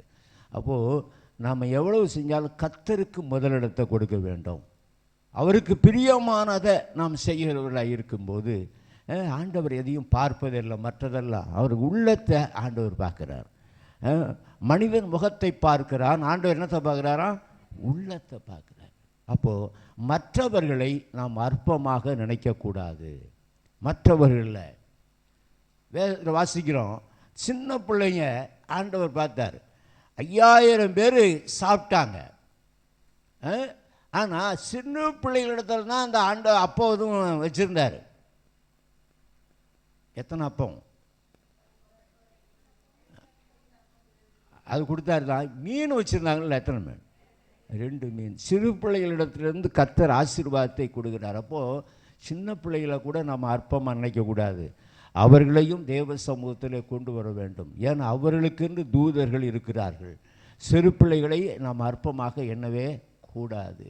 ஆக மற்றவர்களை லேசாக நினைக்கிறது. நம்மளை சில சொந்த வீடு, எனக்கு அது உண்டு இது உண்டு, இந்த வசதி அந்த வசதி, அப்படி இப்படிலாம் என் பிள்ளைங்க அப்படின்னு சொல்லி இதை பற்றியே நம்ம பேசுவோம். ஆனால் தேவ சமூகத்தில் ஜெபம் பண்ணுறது கிடையாது. ஏன்னா நம்முடைய பார்வையெல்லாம் உலக காரியங்களை குறித்து அதை தான் பேசுகிறோம். ஆனால் ஜெபிக்கணும், ஜெபம் பண்ணணும். ஏன்னா இவனுடைய ஆயக்காரனுடைய காரியம் என்ன? தேவனுக்கு பிரியமாக இருக்க வேண்டியது அவர் ஒரு காரியம். உலக காரியங்களை குறித்து அவன் சொல்வதற்கு விரும்பவில்லை. அப்போ கர்த்தருக்குடைய காரியத்தில் முதன்மையாக இருக்க வேண்டும். நான் நல்லா ஜெபம் பண்ணுறேன், நல்லா வேதம் வாசிக்கிறேன், அந்த ஒரு காரியத்தை நம்ம செய்யும்போது தான் அது கர்த்தருக்கு பிரியமானதாக காணப்படும். எவர்களையும் நாம் சாதாரணமாக எண்ணிவிடவே கூடாது. வேதத்தில் நிறைய காரியங்களை பார்க்குறோம். ஒவ்வொருத்தரும் ஆண்டவர் God has created all the creations with a purpose. ஆண்டவர் எல்லாரையும் ஒரு நோக்கத்திற்காக ஆண்டவர் படைத்திருக்கிறார். ஒவ்வொரு இடத்திலும் ஒவ்வொரு கிருபைகள் இருக்கும், ஒவ்வொரு ஞானம் இருக்கும், அறிவு இருக்கும். புரியுதுங்களா? ஒவ்வொருத்தரும் திறமைகள் இருக்கும். யாரையும் அற்பமாக எண்ணிடவே கூடாது. சில பேருக்கு கண்ணு தெரியாது, ஆனால் ஒரு அறிவு கூர்மைகள் இருக்கும். புரியுங்களா? காது கேட்காது, வேறு ஒரு நல்ல நல்ல செயல்பாடுகள் அவங்கள்ட்ட இருக்கும். வாய் பேச மாட்டாங்க, ஆனால் வேறு ஒரு திறமைகளை கர்த்தர் கொடுத்துருப்பார். அப்போ ஒவ்வொருத்தருக்கும் கர்த்தர் சில கிருபைகளை கொடுத்துருக்கிறார். ஆனால் அப்படின்னால எவரையும் அற்பமாக எண்ணி விடக்கூடாது. வேதத்தில் சொல்லப்பட்ட ஒரு சில காரியங்களை சொல்லி நான் கடந்து போகும்படியாக விரும்புகிறேன். ஆதியாகம புஸ்தகம் 16ஆம் அதிகாரம் 6ஆம் வசனத்தை நாம் வாசிக்கலாம். ஆமாம். ம் ம் ம் ம் ம் ம் ம் ம் ம் 29 வசிக்கிற 29:16மா சாரி 32 வாசிங்க. சாரி, லேயாள் கற்பவதி. அதுக்கு முன்னே 31 வாசிங்க. லேயாள் அற்பமா எண்ணப்பட்டாள் என்று கர்த்தர் கண்டு அவள் கற்பந்தரிக்கும்படி செய்தார். ராகேலோ மலடியா இருந்தால் லேயாள் கற்பவதியாகி ஒரு குமாரனை பெற்று கர்த்தர் என் சிறுமையை பார்த்தருளினார். இப்பொழுது என்னை புருஷன் என்னை நேசிப்பார் என்று சொல்லி அவனுக்கு ரூபன் என்று பெயரிட்டார். போதும், நிறைய காரியங்களை பின்னாடி வாசிக்கிறோம். அப்போது லேயாள் அற்பமாய் எண்ணப்பட்டாள். லேயாள் அவங்களுக்கு என்ன, கூச்ச பார்வை உடையவள். அவள் அக்காக்காரிய தங்கச்சிக்காரி இன்னொருத்தி. ராகேல் அழகு உள்ளவள். இது ரெண்டு வித்தியாசம். ஆமாம், இந்த வித்தியாசத்தினாலே ராகேலை அவர் நேசித்தார். லேயாள் புறக்கணிக்கப்பட்டார், அற்பமாக எண்ணப்பட்டார். அப்போது லேயாள் கற்பவதி ஆகிய குமாரனை பெற்றார். ஆனால் ராகேலுடைய கற்பத்தை கர்த்தர் என்ன செஞ்சிட்டாரு? அடைச்சிட்டாரு. லேயாளுடைய கற்பத்தை ஆண்டவர் திறந்தார். அப்போ வாட் இஸ் த ரீசன்? என்னன்னு கேட்டிங்கன்னா, மற்றவர்களை அற்பமாக எண்ணும் போது ஆண்டவர் செய்கிற சில காரியத்தை பார்க்குறோம். ரொம்ப வருத்தமான ஒரு காரியம்.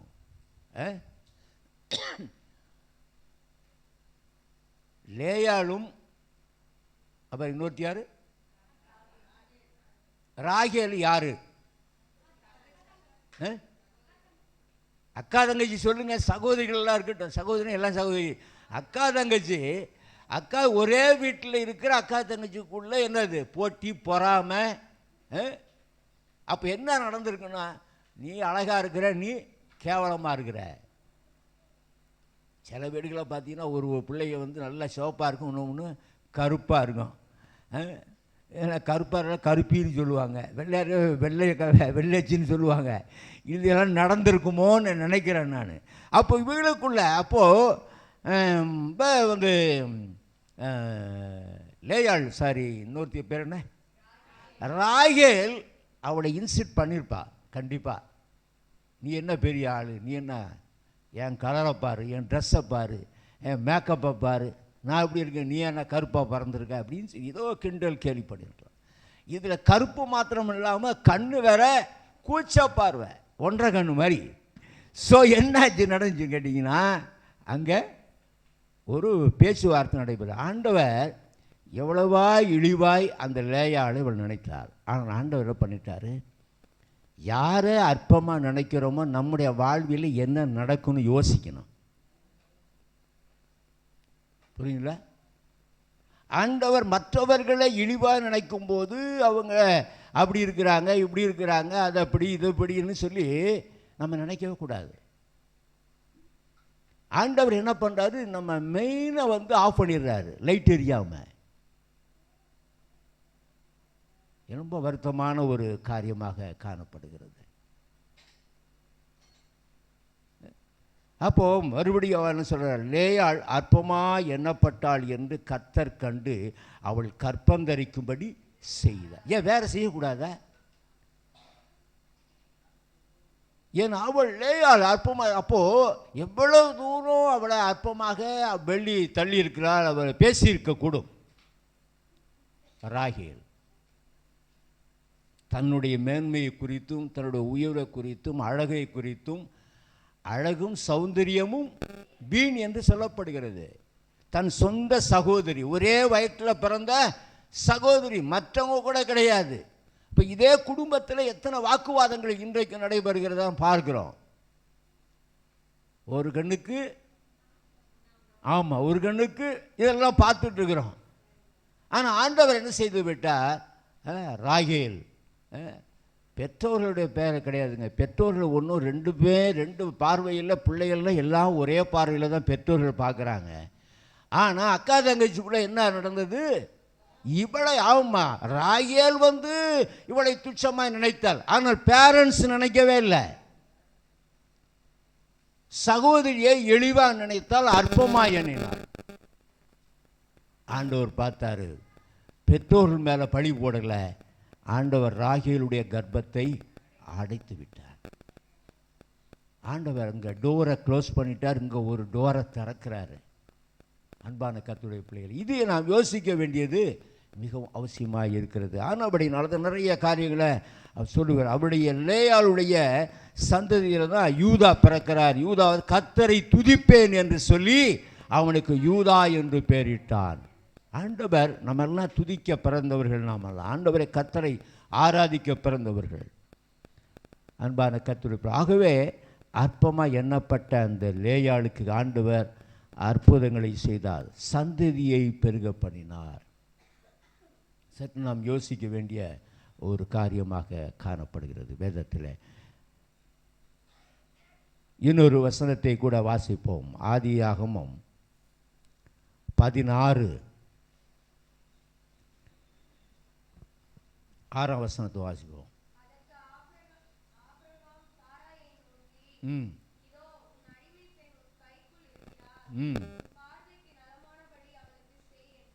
ம் ம் ம் ம் 16:5 வாசிமா.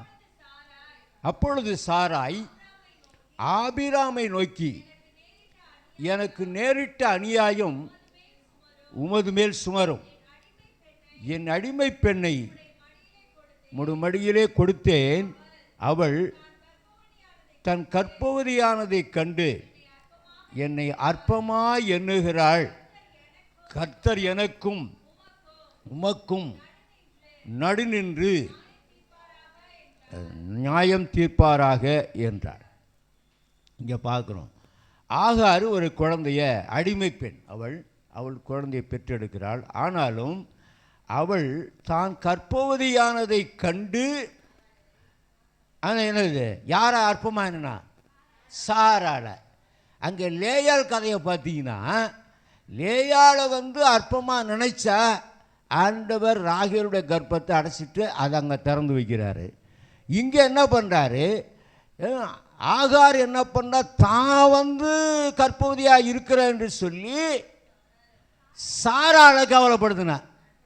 அல்ல, ஒரு டிஃப்ரெண்ட் ஆஃப் ஆண்டவர் பார்க்கிறதான பார்வை வித்தியாசம். இப்போ என்ன பண்ண, கற்பவதி அங்கே இல்லாமல் பண்ணிட்டாரு, அங்கே இருக்க வச்சாரு.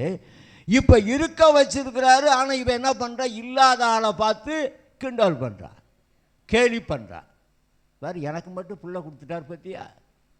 ஆண்டவர் பாரு எவ்வளவு கரெக்டாக அங்கே பேசிகிட்டு இருக்காரு. இவன் மற்ற அடிமை பெண், இவளுக்கு ஒரு குழந்தை பாக்கியத்தை ஆண்டவர் கொடுத்துருக்கிறாரு. ஆனால் கொடுத்துட்டு என்ன பண்ணுறான், மற்றவனை எது இல்லாதவங்கள ஏளனம் பண்ணக்கூடாது. ஓ ரப சங்காரி பாலா, நல்லா புரிஞ்சுங்க. நம்ம ஜெபம் பண்ணும்போது என்ன செய்கிறோம், குழந்தை பாக்கியம் இல்லாதவங்களுக்கும் ஜெபிக்கிறோம், குழந்தை இருக்கிறவங்களுக்கும் ஜெபிக்கிறோம். அவங்களுக்கும் குழந்தை கொடுக்கணும்னு சொல்லி தான் ஜெப விண்ணப்பத்தை வைக்கிறோம் நம்ம. அப்போ ரெண்டு பக்கம் ஆண்டவர் சரியாக தான் பார்த்துட்டு நியாயமாக செய்கிறார் அவர். அப்போ சாராள் ஐயோ உண்ட வீட்டுக்கு இரண்டகம் வந்துட்ட. ஆகார் எங்கே இருந்தவ, சாராளுக்கு கீழே இருந்தவ தான், அங்கே சாப்பிட்டவ தான். ஐயோ பிள்ளை இல்லைன்னு சொல்லி அந்த ஆகார் சரி இந்த பெண்ணை, அடிமை பெண்ணை கொடுக்குறான், அங்கே ஒரு சந்ததி உருவாகிறது. ஆனால் சாராள் என்ன செய்யறவ, புறக்கணிக்கப்படுகிறாள், ஆகாத தள்ளப்படுகிறாள். இவளுக்கு பெருமை வந்துருச்சு. உனக்கு புள்ள இல்லை பத்தியா, எனக்கு புள்ள கொடுத்துட்டாரு. குழந்தைய கொடுக்கிறவர் யாரு? கரங்களை தட்டி கத்திர மையப்படுத்துங்க. அது மட்டும் யாரும் எங்கேயும் வாங்க முடியாது. அது கர்த்தர் கொடுக்கிறார், கர்த்தர் எடுக்கிறவர். அவர் தான் கற்பத்தை அடைக்கிறவர், கற்பத்தை திறக்கிறவர். அந்த அற்பமாக எண்ணப்பட்ட சாராளுடைய சந்ததி கர்த்தர் ஆசீர்வதித்தார். பின்னாடி யார் பிறந்தது சாராளுக்கு? ஈசாக்கு பிறந்த. கரங்களை தட்டி கர்த்தரை மையப்படுத்துவோம். அப்போ ஆகார் என்ன பண்ணிட்டான், கொஞ்ச நாள் இருந்தா. அப்போ சாராள துரத்தப்படுறா, புறப்பட்டு போகிறார். ஆண்டவரும் அதுக்கும் மனதுருகி, செஞ்ச தப்பெல்லாம் நீ அவளை சாராளை எவ்வளோ நிந்தனை பண்ணின, எவ்வளோ அவமானப்படுத்தின அப்படின்னு சொல்லி புறப்பட்டு போகிறார். அந்த குழந்தையை தூக்கிக்கிட்டு போகிற வழியில் கூட அந்த குழந்தையின் சத்தத்தை ஆண்டவர் கேட்கிறார், ஆகாருடைய அழுகுரலையும் ஆண்டவர் கேட்டார். அல்லேலூயா. ஏன்னா அது ஒரு சந்ததி என்பதை ஆண்டவர் என்ன செய்றார்? விட்டுறல ஐயா. ஆண்டவர் அந்த கற்பத்தின் கனி அந்த சின்ன குழந்தைய கூட ஆண்டவர் நேசிக்கிறார். பார்த்தீங்களா?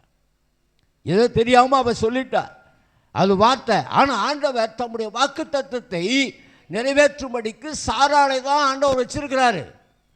ஆண்டவர் ஈசாக்கு, ஆபிரகாம் ஈசாக்கு, யார் தான் பாருங்க, ஈசாக்கு பிறக்கிறார்.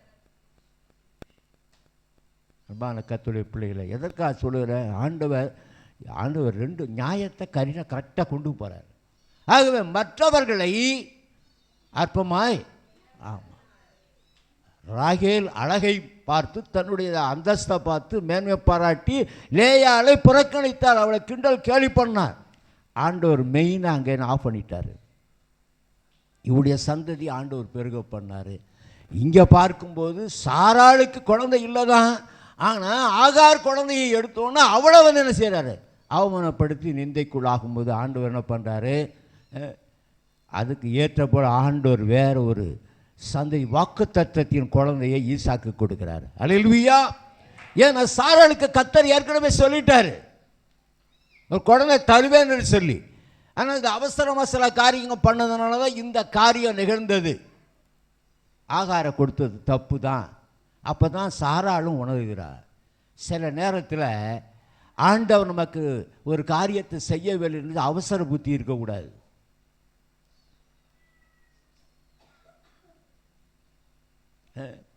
அதை செய்யலை இதை செய்யலைன்னு மாறுதலாக வேறு காரியங்களை செய்திடக்கூடாது. தேவ சித்தத்துக்காக என்ன செய்ய வேண்டும்? காத்திருக்க வேண்டும். நான் கர்த்தருக்காக பொறுமையுடன் காத்திருந்தேன், அவர் என்னிடமாய் சாய்ந்து என் கூப்பிடுதலை கேட்டார். சாராள், அவளுக்கு எவ்வளோ வேதனை இருக்கும். நம்மிடத்தில் இருந்தவ, நம்மிடத்தில் சாப்பிட்டவ, குச்சி விழுத்துருவ போய் உட்கார்ந்து, நமக்காக நம்மோடு கூட இருந்தவன், நம்ம வீட்டிலே சாப்பிட்டவன் நமக்கு எதிராக என்ன பண்ணிட்டாப்ப? சங்கீதக்காரன் சொல்ல, என்னோடு உண்டு புசித்தவன் எனக்கு விரோதமாக குதிங்காலை தூக்கினான். இப்போ சாராள் ஆகாரு மேலே வந்துடு, நம்ம புள்ள கொடுத்துருச்சு, இன்னுமே நான் தாண்டா படையே நடுங்கும், நம்ம தான் பெரிய ஆள் அப்படின்னு நினச்சிடக்கூடாது. அது கர்த்தர் கொடுத்த பாக்கியம் என்று நினைக்க வேண்டும். அது ஆகார் சிந்திக்கவில்லை. இனி ராஜ்யம் நமக்குள்ளே தான் நினைத்தாள். ஆனால் கர்த்தர் என்ன செஞ்சார்? சாராளை மேல் இரக்கம் வைத்து ஆண்டு என்ன செய்தார்? ஈசாக்கை கொடுத்தார். அன்பான கர்த்தருடைய பிள்ளைகளே, இதை நாம் வித்தியாசப்பட்ட நிலையில் நம்ம எப்படி இருக்கிறோம்? மற்றவங்களை நம்ம அற்பமாக எண்ணுறோமா? அற்பமாக எண்ணினா என்ன நடக்கும் அப்படிங்கிறத நம்ம புரிந்து கொள்ள வேண்டியது அவசியமாக இருக்கிறது. எந்த மனுஷனையும் அற்பமாக எண்ணவே கூடாது. இன்னொரு உதாரணத்தை சொல்லி நான் முடிக்கும்படி விரும்புகிறேன். வாசிக்கலாம். 1 சாமுவேலின் புத்தகம்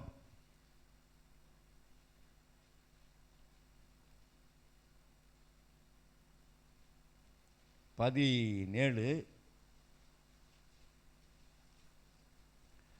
அதில் ஒரு வர்றாரு பார்த்தீங்களா, நம்ம கோலியாத்தும் தாவீதும் வர்றாங்க. அப்போ அந்த வசனத்தில்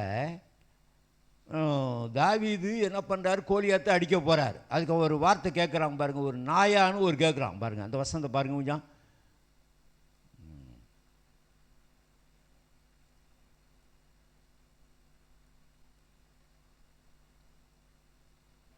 வாசிப்போம். 45 வாசிங்க. அதற்கு தாவீது பெலிஸ்தனை நோக்கி, நீ பட்டயத்தோடும் ஈட்டியோடும் கேடகத்தோடும் என்னிடத்தில் வருகிறாய், நானோ நீ நிந்தித்த இஸ்ரவேலுடைய இராணுவங்களின் தேவனாகிய சேனைகளுடைய கர்த்தரின் நாமத்தினிலே உன்னிடத்தில் வருகிறேன் என்று சொல்கிறான். கர்த்தருடைய நாமம் மகிமைப்படுவதாக. இங்கே பார்க்கிறோம், அவன் நிந்திக்கிறான். நீ பெலிஸ்தனை நோக்கி நீ பட்டயத்தோடும் ஈட்டியோடும் கேடயத்தோடும் என்னிடத்தில் வருகிறாய். அப்போது பெலிஸ்தன் அங்கே என்ன பார்க்குறான்? கோலியாத் என்ன பண்ணுறாரு? பட்டயத்தோடு வர்றாரு, ஈட்டியோடு வர்றான், கேடகத்தோடு வருகிறான். பட்டயம், ஈட்டி, கேடகம் இதோட வர்றாரு. ஆனால் நான் நிந்தித்த இஸ்ரவேலுடைய இராணுவங்களின் தேவனாகிய சேனைகளுடைய கர்த்தரின் நாமத்திலே வருகிறேன். சரி, இஸ்ரவேலினுடைய இராணுவங்களின் தேவன். அப்போ இவருக்கு ஒரு இராணுவம் இருக்குது. கோலியாத்துக்கு ஒரு இராணுவம் இருந்துச்சு தான். அவன் ஒரு படையும் வச்சிருந்தான். இவர் இராணுவங்களின் தேவன். இவர் அவன் இராணுவம் வச்சிருந்தான். கோலியாத்தோட எல்லாரும் வந்தாங்க. ஆனால் இவர் இஸ்ரவேலின் வாசிப்போம், நீ நிந்தித்த இஸ்ரவேலுடைய இராணுவம், இஸ்ரவேல் மக்களுக்காக ஒரு இராணுவத்தை தேவனே வச்சிருக்கிறார். அல்லேலூயா, அல்லேலூயா. நம்ம இந்தியாவில் ஒரு இராணுவம் இருக்குது, அமெரிக்காவில் இராணுவம் இருக்குது, ஒவ்வொரு தேசத்திற்கும் ஒரு இராணுவம் இருக்குது. ஆனால் ஆண்டவருக்கு, ஆண்டவருடைய பிள்ளைகளுக்கு அவரே ஒரு இராணுவ தலைவராக இருக்கிறார். கரங்களை தட்டி கர்த்தருடைய நாமத்தை மகிமைப்படுத்துவோம். ஐயா, நமக்குன்னு ஒரு ஆள் வேணும், நமக்குன்னு ஒரு ஆள் வேணும் தான். இப்போ இந்தியாவுக்கு இராணுவங்களின் தலைவர் வச்சிருக்கிறார். எல்லா தரைப்படை, காலாட்படை, விமானப்படை, கப்பற்படை, எல்லா படைகளுக்கும் தலைவர்கள் எல்லாம் உண்டு. அவர் மோடி சொன்னாக்கா செய்வாங்க. இப்போ நமக்கு இந்தியாவுக்கு ஒரு மோடி இருக்காருன்னு வச்சுக்குவோம். அவன் தப்பாக பண்ணுறாரோ ரைட்டாக பண்ணுறாரோ அது அடுத்த விஷயம். பட் கமாண்டிங் கொடுத்தாச்சுன்னு சொன்னால், தலைவர் ஒரு வார்த்தையை சொல்லிவிட்டால் அது நடைபெறும். ஷூட்டிங் ஆர்டர் கொடுத்தாச்சுன்னு சொன்னால் ஷூட் பண்ணிடுவான். இப்போ இஸ்ரவேல் இராணுவங்களின் தலைவராகிய கர்த்தர் தேவாதி தேவனே அவர் சேனைகளின் கர்த்தராக இருக்கிறார். அவரே என்ன பண்ண, இஸ்ரவேலின் இராணுவங்களின் தேவனாகிய சேனையுடைய கர்த்தரின் நாமத்தினாலே உன்னிடத்தில் வர்றேன். அப்போ இவர் தாவீது எந்த இராணுவத்தில் சேர்ந்திருக்கிறாரு? இஸ்ரவேல் தேவனுடைய இராணுவத்தில் அவர் வீரராக இருக்காரு. கரங்களை தட்டி கர்த்தரை மகிமைப்படுத்துவோம். இப்போ ஆண்டவரே கமாண்ட் பண்றாரு, தாவீது இப்போ அடின்றாரு, இப்போ அப்படின்றாரு. அவர் தான் கமாண்ட் கொடுக்குறாரு. இப்போ தாவீதுக்கு அவருடைய நாமத்தில் வர்றாரு. அவர் சேனையில் இருக்கிறாரு, அவர் பட்டாளத்தில் சேர்ந்திருக்கிறார். இஸ்ரவேலின் தேவனுடைய நாமத்தில், இஸ்ரவேலுடைய பட்டாளத்தில் அவர் சேர்ந்திருக்கிறாரு. ஆண்டவர் தான் தலைவராக இருக்கிறாரு. இப்போ சொல்லு, நான் சொல்கிறேன் அடிங்கிறாரு. உனக்கு பட்டயம் வேண்டாம், உனக்கு கேடயம் வேண்டாம், உனக்கு ஈட்டி வேண்டாம். இப்போ நான் சொல்கிறேன், இயேசுவின் நாமத்தினால் அடிக்கிறேன்ட்டார். ஒரே அடி அடிச்சிட்டாரு. கோலியாத்து விழுந்து போனான். அல்லேலூயா. இப்போ அவன் கோலியாத்துக்கு இருக்கிற மாதிரி இப்போ இங்கே இருக்கிற அத்தனை பேருக்கும் ஈட்டி, அம்பு, கேடகத்தை தூக்க தெரியுமான்னு கேட்குறேன். முடியுமா? கொடுத்த முடியுமா? என்ன சொல்ல மாட்டேங்கிறீங்க? முடியாது. நீங்கள் பயிற்சி கிடையாது. ஆனால் இயேசுவின் நாமத்தினாலே சாத்தானை வீழ்த்துவதற்கு நமக்கு பலன் உண்டு. கரங்களை தட்டுவான். ஆமாம், சாத்தானுடைய சகல வல்லமைகளை மேற்கொள்வதற்கு நான் உங்களுக்கு அதிகாரத்தை கொடுத்திருக்கின்றார் ஆண்டவர். இல்லைங்களா? இப்போ நமக்கு வேற கோலியாத்து தேவை கிடையாது. இப்போ ஆண்டவரே நமக்கு சேனைகளின் அதிபராய் முன்னே போகிறார். நமக்கு ஜெயம் கொடுப்பவர் அவர் தான். அவர் என்ன சொல்கிறாரோ அதை நான் கேட்கணும். ஷூட்டிங் ஆர்டர் கொடுத்துட்டா ஷூட்டிங் பண்ணிடணும். இப்போ நம்ம போகிறது இயேசுவின் நாமத்தினால போகிறோம். அல்லேலூயா. கர்த்தருடைய நாமத்தினால போகும்போது கர்த்தரே தளபதியாக இருக்கிறார். அவர் தான் தலைவராக இருக்கிறார். அவர் தான் எல்லாத்துக்கும் எல்லாமா இருக்கிறார். அப்போது நம்முடைய இராணுவங்களில் தலைவரே அவர் தான். அல்லேலூயா. அவருடைய நாமத்தினாலே நமக்கு ஜெயம் உண்டு. அல்லேலூயா, அல்லேலூயா. ஆனால் கோலியாத்து தாவீதை அற்பமாக எண்ணுனா, என்ன நாயா குச்சி எடுத்துக்கிட்டு அடிக்க வர அவரு கேட்டான். அற்பமாக எண்ணப்பட்ட தாவீதை குறித்து தான் அந்த இராணுவங்களுக்கு அவன்தான் இன்றைக்கு பட்டாளத்தில் சிறப்பாய் சேவை செய்தால் அவனுக்கு அவார்டு கொடுக்குறான். இன்றைக்கு அன்றைய தினத்தில் சவுலால் முடியாத ஒரு காரியம், அவன் பயிற்சி பெற்றவன் தான் சவுல். ஆனால் தாவீது பயிற்சி பெறாதவன். ஆனால் இயேசுவின் நாமத்தினால தேவனுடைய நாமத்தை நடப்பிக்கும்படி, தேவ சித்தத்தை நிறைவேற்றும்படி தன்னை அர்ப்பணிக்கிறவனாயிருந்தான். அல்லேலூயா, அல்லேலூயா. அதனால தான் இயேசுவின் நாமத்தை நாம் சொல்கிறோம். ஜெபம் பண்ணும்போது கடைசியாக ஜெபம் பண்ணி எப்படி முடிக்கிறோம்? இயேசுவின் நாமத்தில் ஜெபிக்கிறோம் பிதாவே என்று சொல்கிறார். அப்போ இயேசுவின் நாமத்தினால வல்லம் இருக்கிறது. கர்த்தருடைய நாமத்தை சொல்லும்போது ஆண்டவர் அற்புதங்களை செய்கிறவராக இருக்கிறார். உலகத்தில் இருப்பவனை காட்டிலும் உங்கள் இருக்கிறவர் பெரியவர். அப்போ ஒரே ஆளு பெரிய அந்த கோலியாத்தை வீழ்த்தின உடனே எல்லாருக்கும் நடுக்க வந்து விட்டது. ஆண்டவர் யுத்தம் செய்வாரானால் யாரை அடித்தா சரியாகவும் பார்த்துருவார். வேற ஒரு சிப்பாயை அடிக்கல, அவரு வேற ஒரு இராணுவத்தில் வந்தவனை யாரோ ஒருத்தனை அடிக்க சொல்லலை. ஏன்னா இராணுவங்களின் தேவன் அவர் என்ன பண்ணுறாரு, அடிப்பாங்கிறார். யாரை? உனக்கு முன்பாக நிற்கிற கோலியாத்தை முதல்ல அடின்றாரு. பெரிய பிசாசை தட்டுனா சின்ன பிசாசு ஓடி ஒளிஞ்சிரும். அல்லேலூயா, அல்லேலூயா. ஆண்டவர் உன்னை பழக்குவிக்கப்படுவது இஸ்ரவேல் தேவனுடைய இராணுவங்களே நீ பட்டாளத்திலே சேர வேண்டுமானால் உனக்கு கொடுக்கப்படுகிற சர்வாயுத வர்க்கத்திலே ஒன்று இயேசுவின் நாமம். அல்லேலூயா. அந்த இயேசுவின் நாமத்தினாலே நாம் ஜெயம் பெற முடியும். அவன் சொன்ன இயேசுவின் நாமம் ஒன்று அவன் வாயிலே உச்சரித்தான். ரெண்டாவதாக அவன் கல்லை எடுத்துக்கொண்டு என்ன பண்ணான், வீசினான். கல் என்பது ஆண்டோட வார்த்தை. என்னோட வார்த்தை வெறுமையாக திரும்பாது, தான் செய்ய நினைத்ததை செய்து முடிக்கும். அப்போ அந்த வார்த்தை அவனுடைய உள்ளத்திலிருந்து போன வார்த்தையெல்லாம் ஆண்டோட வார்த்தை கடந்து போனது. துப்பாக்கி வச்சிருந்தோம், குண்டு உள்ளே போடலைன்னா ஒன்றும் போவாது. அப்போ அவன் உள்ளத்தில் ஆண்டோட வார்த்தை இருந்தது, ஆண்டோட ஜீவன் இருந்தது. அந்த வார்த்தை வெறுமையாக திரும்பவில்லை, அது போய் அவனுடைய கோலியாத்தை வீழ்த்தினது. அவன்கிட்ட இருந்த ஜீவனுள்ள வார்த்தை, அந்த வசனத்தினாரே சாத்தானை வீழ்த்தினார்கள். வேதத்தில் வாசிக்கிறோம். ஆண்டோட வசனம் வாயில் இருக்கணும். கையில் இருபுறம் கருக்குள்ள பட்டையும் வாயில் துதியும் இருக்க வேண்டும். வேதத்தில் வாசிக்கிறோம், நீதிமொழி சங்கீதத்தில் வாசிக்கிறோம்.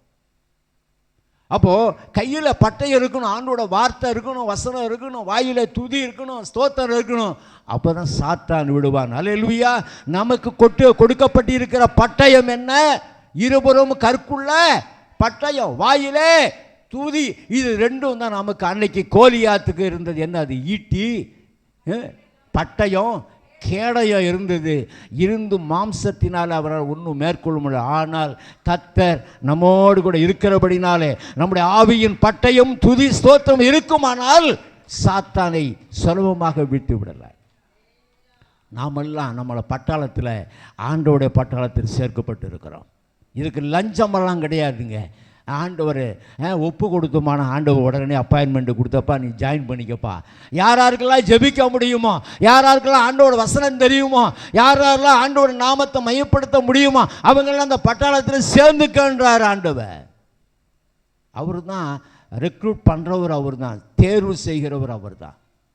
யாராருக்கு ஜெபிக்க முடியுமோ, யாராரால் அந்த வேத வசனத்தை வாசித்து ஜெபம் பண்ணுறாங்களோ அவங்களெல்லாம் பட்டாளத்தில் சேர்த்துக்கணும். இல்லைன்னா பட்டாளத்தில் சேர முடியாது.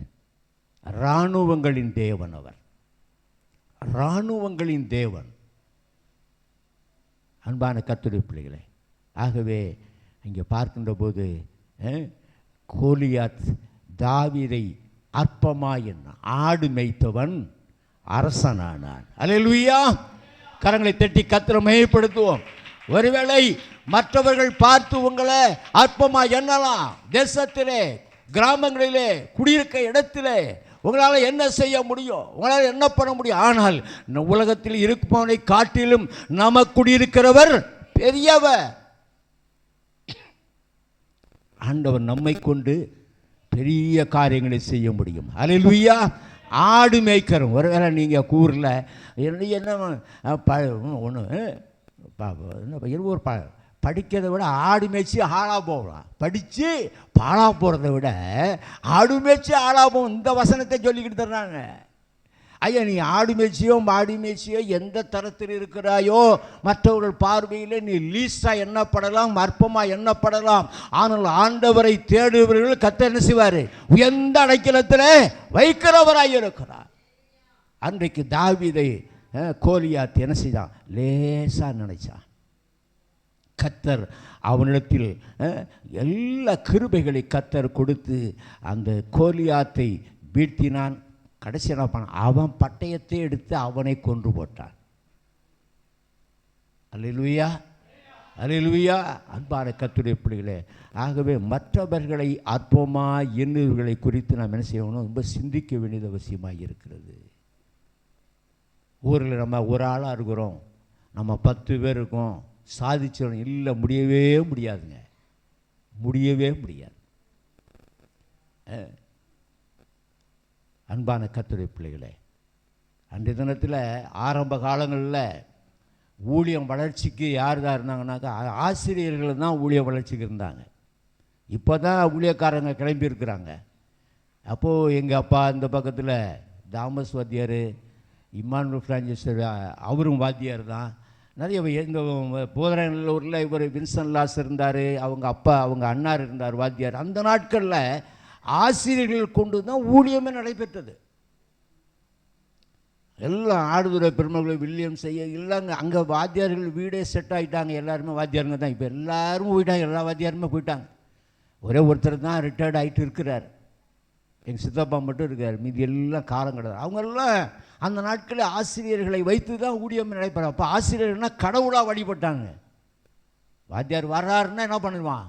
ஓடி ஒளிஞ்சிருவானுங்க, அடி விழுவோம். எங்கள் அப்பா நான் ஸ்கூலில் படிக்கும்போது பசங்களை கல்லாலே அடிப்பார், செங்கக்கல் எடுத்து மண்டையிலே அடிப்பார்.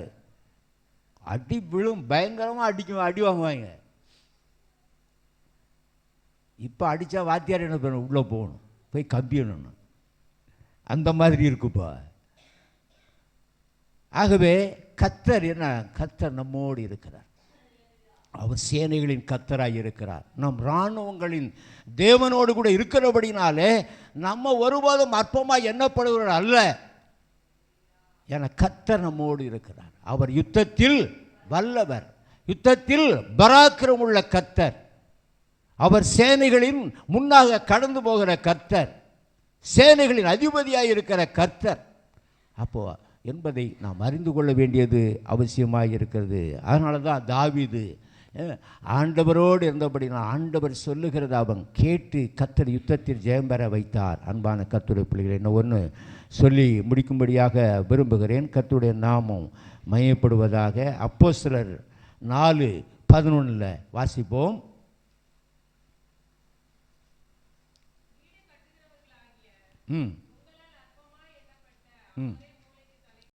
போதும். கர்த்தருடைய நாமம் மகிமைப்படுவதாக இங்கே பார்க்கிறோம். வீடு, அந்த வசனம் 4:11 வாசிக்கிறோம். வீடு கட்டுவர்களாகிய உங்களால் அற்பமாய் எண்ணப்பட்ட அவரே மூலைக்கு தலைக்கல்லானார். கரங்களை தட்டி கர்த்தரை மகிமைப்படுத்துவோமா?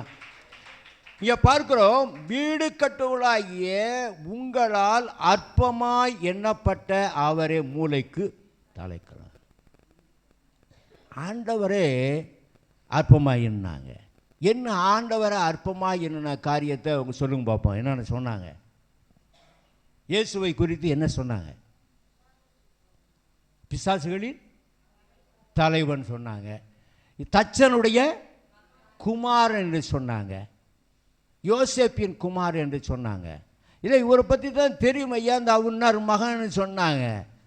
ஒரு லீஸ்ட் அவரை, இவர் யூதருடைய ராஜாவோ, இது கீழே இறங்கி வா, மற்றவரை ரட்சித்தான், இவளை ரட்சிக்க திராணி இல்லை.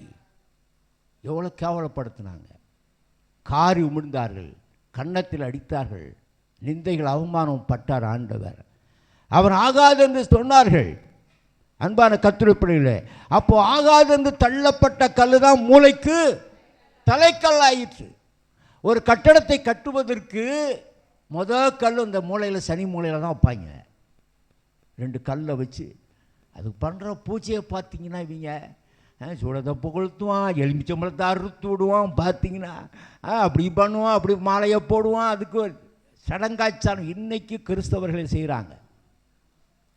அவன் தான் செஞ்சு கிடக்கிறான். நீ வீட்டை கல்லை எடுத்துட்டு ஜெபம் பண்ணி வச்சு நீ பாட்டு கட்டியா? இதுக்கு என்னத்துக்கு நீ பூஜை போடுற? நம்ம வீட்டை கட்டுறவனுக்கு கொத்தனாருக்கு இங்கே என்ன வேலை? கூலியை கொடுத்தா நீ வேலை செய்ய, கூலியை கொடுத்தா வேலை செய்ய. உனக்கு என்ன வர்றது? ஏன் நான் எலுமிச்சம்பழம் அறுத்து உள்ள ஒன்றும் செய்யலைன்னா எனக்கு தான் நஷ்டம், உனக்கு என்ன கஷ்டம்? வந்தால் கூலி வேலை செஞ்சுட்டு நீ போயிட்டு இருக்கணும்.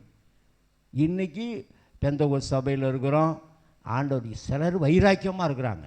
நான் சொல்றது நீ செய், இது செய்யணும். நம்ம வீடு கட்டுகள் ஆகாதுன்னு தள்ளப்பட்ட கல்லை மூளைக்கு தலைக்கல் ஆகிட்டு, அது கத்தரையால் ஆகிட்டு, அது நம்முடைய கண்களுக்கு ஆச்சரியமாக இருக்கிறது. வேதத்தில் வாசிக்கிற வசனம். அப்போ ஆண்டவருடைய பிள்ளைங்க மூளைக்கு தலைக்கல்.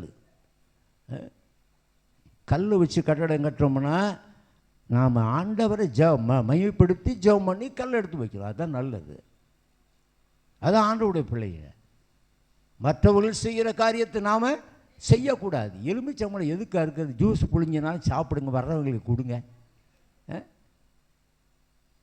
அதை போய் அறுத்து விட்டு வேஸ்ட் பண்ணி அதை 4 மூலையிலும் தூக்கி போட்டு பிசாசு வருதான் இது போட்டோன்னே அதெல்லாம் ஓடி போகுமா?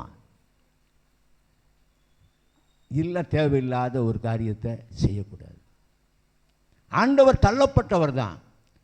ஆனால் ஆகாதென்று தள்ளப்பட்ட மூளைக்கு, ஆமாம், ஓரல் அவர் தான் ஈஸ் இம்பார்ட்டன்ட். மூளைக்கு தலைக்கல் அவர் தான். தலைக்கல் அவர் தான் பிரதானமானவர். அவர் தான் பெரியவங்க. ஏன்னா ஒரு வீடு கட்டும்போது பெரியவங்க வந்து தான் அந்த கல்லெல்லாம் எடுத்து கொடுப்பாங்க. ஒரு ஜெபம் நல்ல காரியம், அது செய்யலாம். இந்த சூடன் சாம்பிராணி போடுறதெல்லாம் விட்டுட்டு ஒரு 4 பேர் பெரியவங்க, ஐயா கல்லை எடுத்து வைங்க ஐயா அப்படின்னு, அது சந்தோஷம், ஆசீர்வாதம். ஒரு ஊழியக்காரன் கூட்டி ஜெபம் பண்ணோம். நான் கூட இந்த திருமணமெல்லாம் பண்ணும்போது பாஸ்டருங்க பார்த்தீங்கன்னா இப்போ எல்லா லைசன்ஸ் நிறையா வாங்கிட்டாங்க, குறை சொல்லலை. 30 வயசுல ஆர்டினேஷன் வாங்கிக்கிட்டு கல்யாணத்துக்கு லைசன்ஸ் வாங்கிடுறாங்க. அங்கே மாப்பிள்ளை வந்து பொண்ணு மாப்பிள்ளையும் நிற்கிது. கல்யாணம் அங்கே பண்ணி வைக்க போகிற ஒரு மாப்பிள்ளை மாதிரி இருப்பாரா, இல்லை அந்த கட்டிக்க போகிற மாப்பிள்ளை மாதிரி இருக்காருன்னு சந்தேகமாக இருக்குது. இப்போது நான் என்ன சொல்கிறேன், கல்யாணத்தை பண்ணி வைக்கிறவங்க வயசானவங்களாக இருக்கணும். சம்மந்தமே இல்லாமல் யார் மாப்பிள்ளைன்னே தெரியல, இவன் கோட்டுக்கிட்டு போட்டு இவனும் போய் நிற்கிறான், அவனும் நிற்கிறான். இவரது கல்யாணம் பண்ணி வைக்க போகிறாரான்.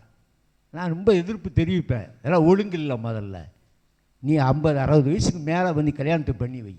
பாருங்கள், நீங்கள் சாமியாரெல்லாம் பாருங்கள், உண்மையில் டிஎல்சி சிஎஸ்சி எல்லாம் கரெக்டாக பண்ணுறாங்க. அது ஒரு சாக்ரிமெண்ட், அது புனித சடங்கு, புனித காரியங்கள். இவன் நேற்று வந்துருப்பான் பாஸ்டரா வந்து உடனே ஆர்டினேஷன் வாங்கிக்கிட்டு கல்யாணத்தை பண்ணி வைக்கிறாரா. நீ ஜபம் மட்டும் பண்ணு, மரியாதையாக வந்து ஒழுங்காக ஜபம் பண்ணிட்டு பாட்டு பாடிட்டு போ. பெரியவங்க நடத்துவாங்க, அது ஒரு ஆசீர்வாதம். தலைக்கலை கொண்டு எதை செய்யணுங்கிற புரிஞ்சுக்கணும். இன்றைக்கி நிறைய பேர் எல்லாரையும் கூப்பிட்டுறாங்க, பாஸ்டர் ஐயா கல்யாணத்தை நடத்தி வைக்கணும், அவங்களுக்கு 5000 10,000 கொடுக்கணும். நம்ம சபையில் நம்ம நடத்துறதுக்கு இல்லாமல் அடுத்தவங்க நடத்தணும்னு அவசியம்னு கேட்குறேன். அது மாதிரிலாம் செஞ்சிடாதீங்க யாரும். செய்ய நம்ம சபையில் யாரும் மாதிரி செய்கிறதே கிடையாது. இருப்பினும் நடக்கிற சில சூழ்நிலைகளை நான் சொல்கிறேன், எதற்கு எந்த காரியத்தை செய்யணும். அதனால் ஒரு வீடு கட்டணும்னு சொன்னால் யாரை கூப்பிடணும்? பெரியவங்களை கூப்பிடுங்க. சந்தோஷம். உங்கள் வீட்டில் அவங்க ரட்சிக்கப்பட்டவங்களோ படாதவங்களோ, எங்கள் தாத்தா இருக்காருங்க, எங்கள் மாமா மூத்தவர், கூப்பிடுங்க தாராளமாக. ஆனால் அங்கே எலுமிச்சம்பழம் வெட்டக்கூடாது, சூடு சாம்பிராணம் போட எங்கள் மாமா சொன்னார், எங்கள் சித்தப்பா சொன்னார், இந்த வேலையெல்லாம் அங்கே பண்ணக்கூடாது. இயேசுவின் ரத்தத்தை தெளிப்போம். ஆண்டவரே, ஆண்டவருடைய நாமத்தை சொல்லுவோம், கல்லை எடுத்து வைப்போம். ஆண்டவருடைய நாமத்தினால் இந்த கட்டடம் கட்டப்படட்டும், இந்த உயர்வு வரட்டும், இந்த வீடு கட்டப்படட்டும்னு சொல்லுவோம். ஏன்னா ஆண்டவரே மூளைக்கு தலைக்கல்லாக இருக்கிறார். அல்லேலூயா. ஒரு கல்லை எடுத்துட்டு, ஆண்டவரே நீரே இந்த வீட்டிற்கு மூளைக்கு ஆகாதென்று தள்ளப்பட்ட கல்லே வீட்டிற்கு மூளைக்கு தலைக்கல்லாக இருக்கிற ஆண்டவரே, இந்த வீட்டிற்கு நீரே தலைவராகிறோம், நீரே இந்த கட்டடத்தை கட்டி முடிக்க உதவி செய்யுங்க ஆண்டவரே, உம்மை கொண்டு உம்முடைய நாமத்தை கொண்டு இந்த காரியத்தை செய்கிறோன்னு சொல்லி ஒரு ஜெபம் பண்ணி இயேசுவின் ரத்தம் ஜெயம்னு சொல்லி அந்த கல்லை வச்சின்னா அந்த கட்டடம் எழும்பும். நீ வரும்போது அதில் வந்து ரத்தத்தை சூடங்காமல் குங்குமத்தை தெளிக்கிறது, சிவப்பா ரத்தமாக என்னத்தை பண்ணுறாங்க போங்க, மஞ்சளை தெளிக்கிறது, இதெல்லாம் செய்யக்கூடாது. சடங்காச்சாரத்தை விட்டு விலகி இருக்க வேண்டும். ஒளிக்கும் இருளுக்கும் ஐக்கியம் ஏது? அஞ்ஞானிகள் செய்யப்படுவது போல நாமும் செய்யக்கூடாது. நம்ம ஆண்டோடைய பிள்ளைங்க. அன்பான கர்த்தருடைய பிள்ளைகளே, இதெல்லாம் அறிந்து செய்யப்படுவார். ஆகாது என்று தள்ளப்பட்ட கல்லை மூளைக்கு தலைக்கல் ஆயிற்று. இயேசுவை ஆகாது ஆகாது ஆகாது என்று சொன்ன கடைசியில் அவர் தான் உலகத்தின் பாவங்களை சுமந்திருக்கிற ஒரு தேவாட்டி குட்டியை வந்தார், உலக இரட்சகராக வந்தார். ஹல்லேலூயா. கரங்களை தட்டி கர்த்தரை மகிமைப்படுத்துவோம். இந்த கர்த்தராய் இயேசு கிறிஸ்து இரட்சகர் தாவீது ஊரிலே பிறந்திருக்கிறார். அவர் இந்த உலகத்தில் பிறந்திருக்கிறார். அவர்தான் இரட்சகர், உலக இரட்சகர் அவர்தான். அவர் அந்த நாமத்தினாலே அந்த வீடு கட்டப்படவில்லை. ஆகாது என்று தள்ளுனாங்க. கடைசி தான் அவர் இந்த உலகத்துக்கே இரட்சகராக வந்தார். ஹல்லேலூயா. யோசேப்பை ஜீவரட்சனை கொடுக்கும்படிக்கு ஆண்டவர் இந்த தேசத்திற்கு கொண்டு போனார். யாருக்கு? தன் சகோதரர்களுக்கெல்லாம் படியளக்கும்படிக்கு, ஆகாரம் கொடுக்கும்படிக்கு ஆண்டவர் யோசேப்பை தெரிந்து கொண்டார். ஆகாது என்று தள்ளப்பட்ட கல்லே மூளைக்கு. அன்றைக்கு அத்தனை சகோதரர்களும் யோசேப்பை வேண்டாம் என்று சொல்லி குழியிலே தள்ளிவிட்டுவார்கள், போத்திபாரிடத்தில் வித்து விட்டார்கள். ஆனால் ஒரு நாள் வந்தது, எல்லாம் அவனிடத்தில் போனார். யோசேப்பு கிட்ட போக வேண்டிய நிலை வந்தது. வேத வாக்கியம் நிறைவேறினது. ஆகவே அன்பான கர்த்தருடைய பிள்ளைகளே, ஆகாது என்று தள்ளப்பட்ட இயேசு ஒரு நாள் மூளைக்கு தலைக்கல்லாக வந்தார். ஹல்லேலூயா. ஆண்டவர் அவர்தான், அவரை கொண்டுதான் எல்லாம் முடியும். சகலமும் அவரை கொண்டுதான் எல்லாம் அந்த உலகம் எல்லாம் இயங்குகிறதாய் இருக்கிறது. அவர் உலக இரட்சகராய் அந்த உலகத்திலே வந்தார். அவர் சொந்த ஜனத்திற்காக அல்ல, சொந்த ஜனத்திற்காக மாத்திரமல்லாமல் புறஜாதிகளையும் ஆண்டவர் ரட்சிக்க வேண்டும் என்ற நோக்கத்திற்காக இந்த உலகத்தில் இயேசு பிறந்தார். இயேசு பிறந்ததின் நோக்கம் என்ன? ஆகாது என்று தள்ளப்பட்ட இயேசுதான் இந்த உலகத்தின் விடிவெள்ளியாய் வந்தார், உலக இரட்சகராய் வந்தார், ஒளியாய் வந்தார், மீட்பராய் வந்தார், கிறிஸ்துவாய் வெளிப்பட்டார். அவர் எல்லோரும் வணங்கும்படி ஆண்டவர் உதவி செய்தார். இந்த உலகம் முழுவதுமாக ஆண்டவராய் இயேசு மகிமைப்படுகிறவராய் இருக்கிறார். ஆகவே நம்முடைய வாழ்க்கையிலே ஆகாதென்று தள்ளின யாரையும் ஆகாதவர் என்று சொல்ல வேண்டாம். யாரை ஆகாதவர்களாய் என்று நாம் நினைக்கிறோமோ அவர்கள்தான் மூளைக்கல்லாக இந்த உலகத்தில் மாற்றப்படுகிறார்கள் என்பதை நாம் சிந்திக்க வேண்டியது அவசியமாக இருக்கிறது. அன்பான கர்த்தருடைய பிள்ளைகளே, இந்த காலவெளியில் ஆண்டவருடைய சமூகத்தில் ஆகார் வந்து சாராளை அவமதித்தாள். ஆனாலும் சாராளை கொண்டு கர்த்தர் சந்ததியை பெருக பண்ணினார். அது மாத்திரமல்ல, லேயாள் அற்பமாய் எண்ணப்பட்டால் ஆண்டார் ராயாளுடைய கர்ப்பத்தை கர்த்தர் அடைத்ததை நாம் யோசித்து பார்க்க வேண்டியது அவசியமாக இருக்கிறது. தாவீதை நீ நாயாய் என்று சொல்லி கோலியாத்து நினைத்தான். ஆனாலும் கர்த்தர் தாவீதை கொண்டு கோலியாத்தை வீழ்த்தும்படி செய்தார்.